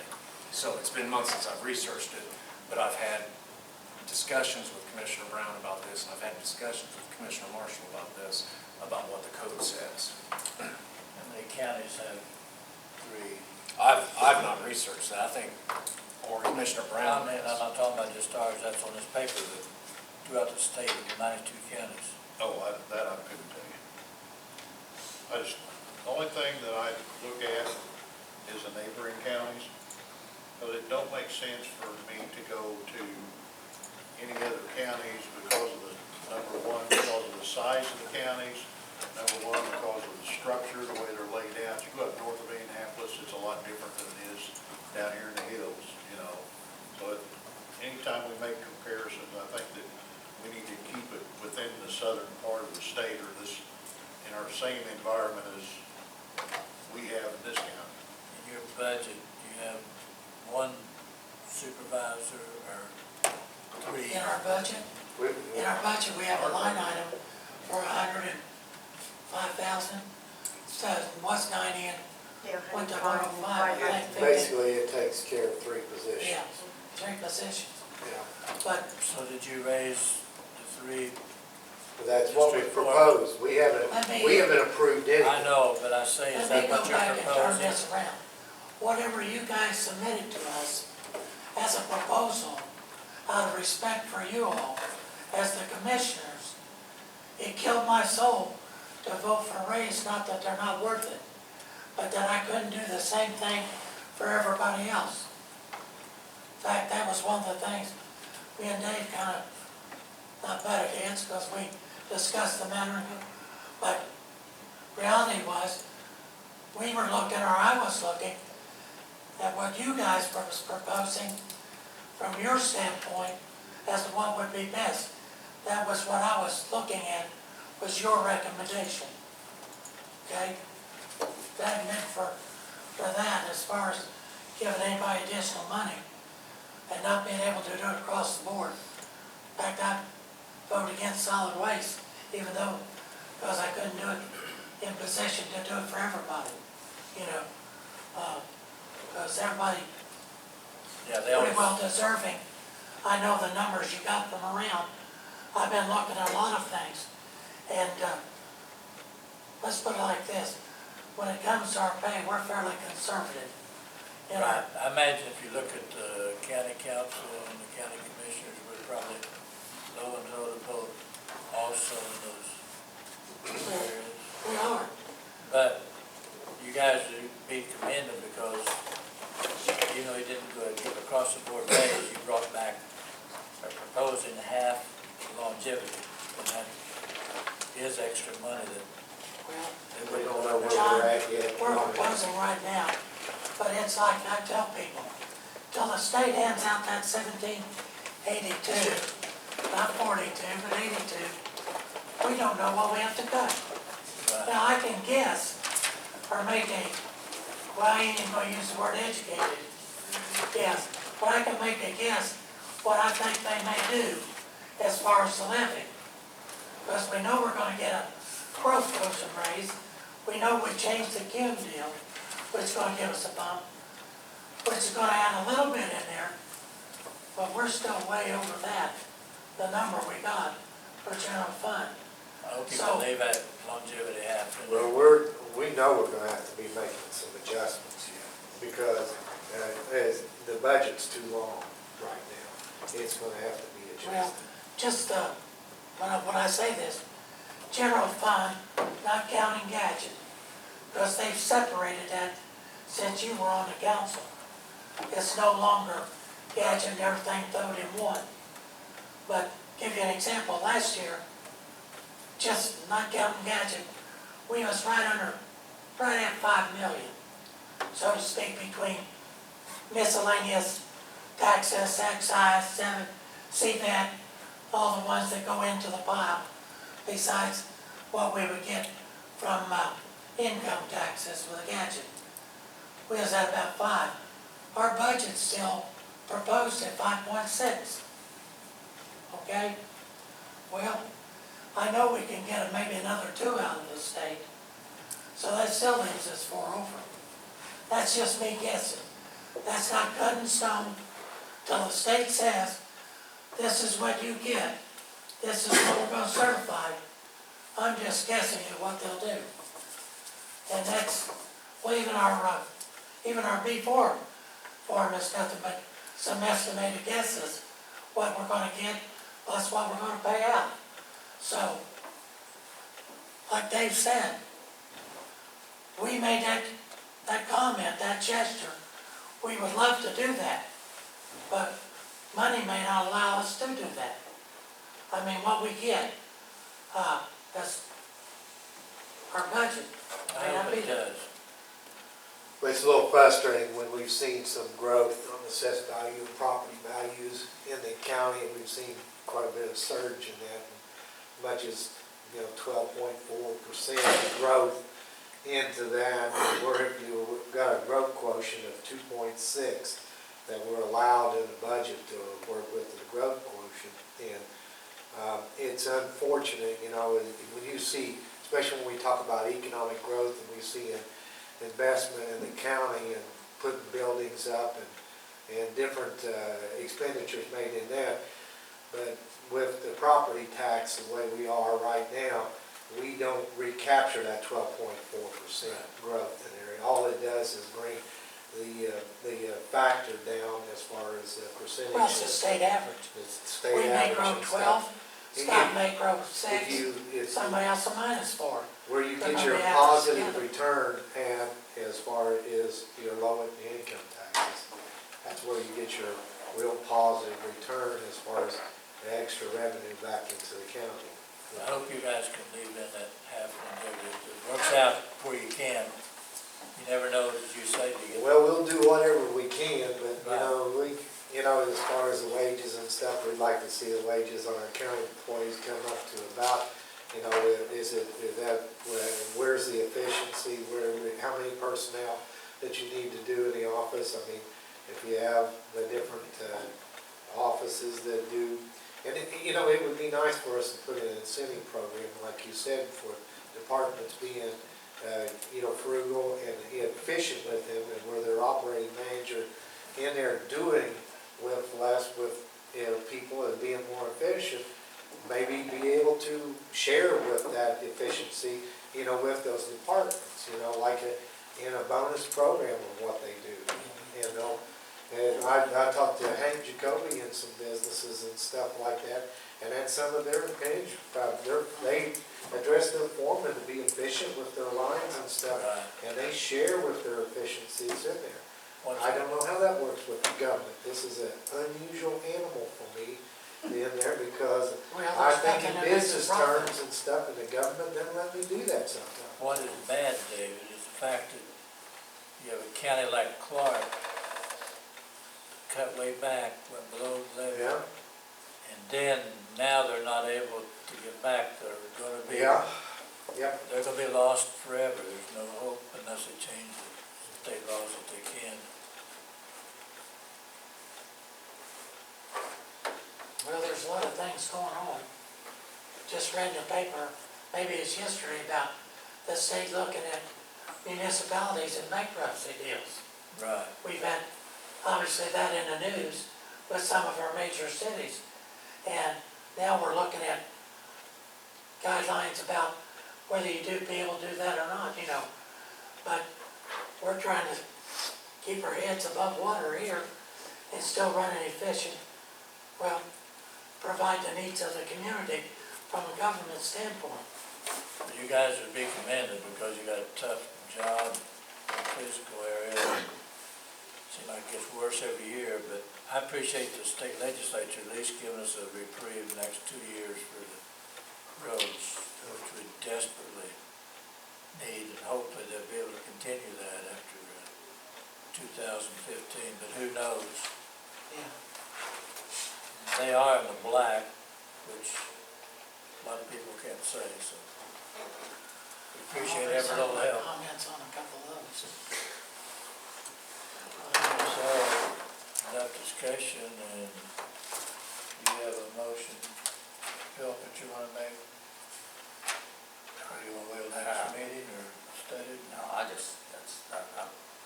dealing with it, so I'm making a motion that we hire a superintendent to replace Rick Graves, leave 3 road foreman, and turn it down or whatever. I'll second that motion. All those in favor of hiring a separate road superintendent, leaving the 3 district foremen, raise your right hand. Opposed? 2 to 1, it passes. You have anything else? No. Dave?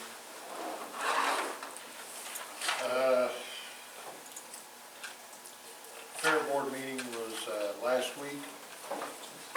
Everybody was happy with the fair board, with the fair that took place.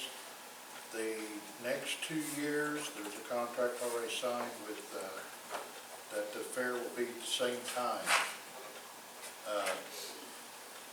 Last week of June 22nd to the I hate to say You're it. right, say 27. that will be Within the the same famous, the for 21st. next year and the year after. There was some minor difficulties that people, I guess, the way they talk, will adjust themselves to, such as some of the crosswalks are hitting and things like that, but I guess I'll We let you can't know go that. up. Well, we have Also, we can go down. county highway wise, I got several phone calls, and I know Pam got a lot of phone calls, that people were complaining about the oil put out on the gravel roads. I talked to Gerald, I talked to Denver, I haven't talked to Billy. I think next year that we need to put it, or make it a formal request that we don't put any oil on gravel roads except only on request. If somebody called in and said, I'd like to get a little oil here in front of my house or whatever, then we go put it down. If not, we don't oil. Do we need a motion on that, Tom? I don't think so. No, that's a decision made within the highway department. That's my recommendation to the highway department.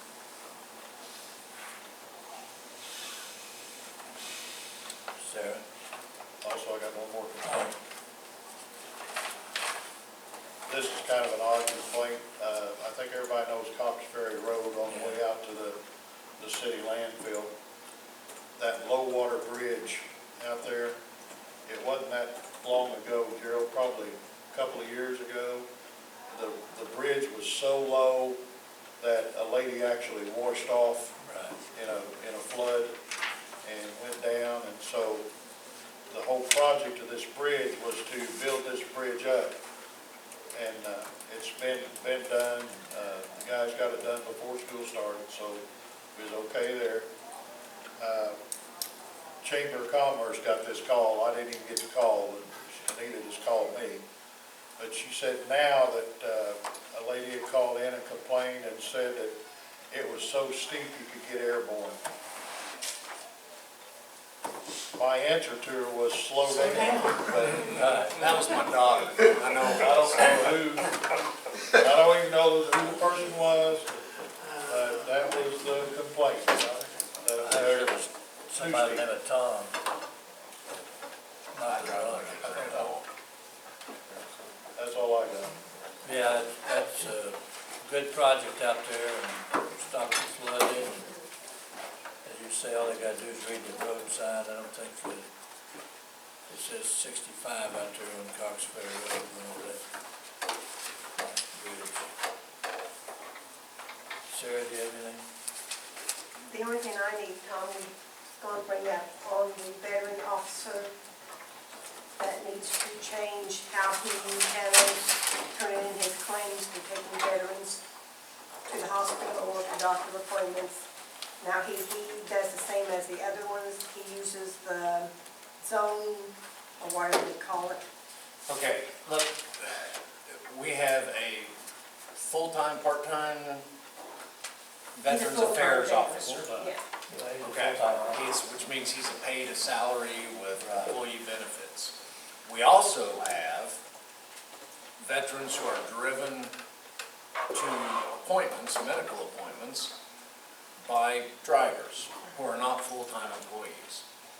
Their pay was set years ago based on a policy of saying, okay, there's different zones that they're going to drive to, and there's going to be a flat reimbursement rate for driving to each zone. And I can't recall the exact logic behind how we came up with that, but it seemed, as I recall, there was a lot of, it made a lot of sense. And the issue, I think, is when someone is already being paid a salary, if that person drives, they shouldn't be reimbursed also on top of. And the issue is, though, but if they're, I guess, I don't know, I'm not really sure, but this is something that's come about maybe in an audit. It seems to me like that person, if they're using a personal vehicle, should be reimbursed just like everyone else is for mileage. But if there's pay associated with that, that's not just mileage reimbursement, that should not be warranted. So I guess there needs to be a clarification perhaps in that policy. Is that what you're asking for? So Sarah's handed me, she's pulled some minutes where we've discussed this over the years between 2001 and 2013. So what just needs to be clarified is that the veteran officer, instead of turning in his claims, because he's turning them in like where he goes to his zone and picks up a veteran and takes them, that he's being paid out of that zone. Our audit person said that since he is a full-time employee, he gets all the benefits and is a full-time employee, that he should not be being paid that, because he is doing that still on his own time. He's not taking off to do it. He's still getting paid to do that. So by doing that, then he should just be turning in for his mileage and get paid for the mileage. If it's a personal vehicle. If it's a personal vehicle, yes. If it's the van, no. Right, if it takes the van, no. The zones were established because of the size of our county. Our county was so big, and when the van, or when the drivers leave the courthouse, they normally go to the residence to pick that person up, whether it's the north side of the county or the south side or whatever. And they go, and then they get a stipend pay, which is set. It's a certain pay. Right. If they use the van that the county owns, then it's just a set rate. If it's not, they get the set rate plus the mileage if they use their own vehicle. In Pat's, in the VA officer's case though, he's on the clock. And if he uses the van, then he gets his regular salary and that's it. But if he takes his own vehicle during work hours and goes and picks someone up and takes them, he should get the mileage for that vehicle, and that's all. And I agree with that. Marion Wallace is the one to get credit for us having that vehicle, because I was visiting with him one day down in Harrison County. He said, you guys are losing out on a lot because you're not putting in to get this van. He says, it gotta be used for veterans only. You park it, use it for no other purpose. They supply all the things that are needed, so that was a big help when we got that. The only thing is, Harrison County uses all volunteers. They don't pay their drivers at all. So, that's the only difference. So, we have a motion to accept. Yeah, I don't know that that really requires a motion. That's kind of inherent in the law. No, I'm talking about payroll and the claims, and if there's one in there, if they want to exclude that. Well, I think I would for the state, for the audit personnel, I think we had a motion saying To show that it that would we be corrected that changed to be situation. corrected, then that will satisfy him and we won't get That run we up took about it. action. Okay, satisfies action. Sarah and the state, then we will ask for a motion to accept the recommendation that the full-time veterans officer does not receive compensation when driving the vehicle. So, Dave made a motion and Philip second, that we approve that the veterans officer, who is considered to be a full-time official of the county, does not receive compensation when driving the VA vehicle for the county to the veterans, hauling veterans. All those in favor, raise your right hand. Okay, unanimous, sir. Okay, motion to accept the payroll and the claims. And then one's in there, so it needs to be excluded. I have one claim in here. Get it right this time. If you want to deny it, then he can turn in, yes, for Pat, for $185.60. If you want to deny that claim, then we can deny it, and then he can turn in as the mileage. Or if you want to, it's up to you, what you guys, that's the only one that's in there. is that the motion you're making? Make a motion. To deny that? To accept the claims, accept that one. Yeah. I'll second that. Phil made the motion, David second, we accept all the payroll and claims, except the compensation for a veterans officer for driving $182.50, is it? Except to be paid for the mileage claim that will be turned in later. All those in favor, raise your right hand. Unanimous? Need a motion to adjourn? Thank you. Second. Phil made a motion, David adjourn, all those in favor, raise your right hand. Unanimous. Thank you all for coming.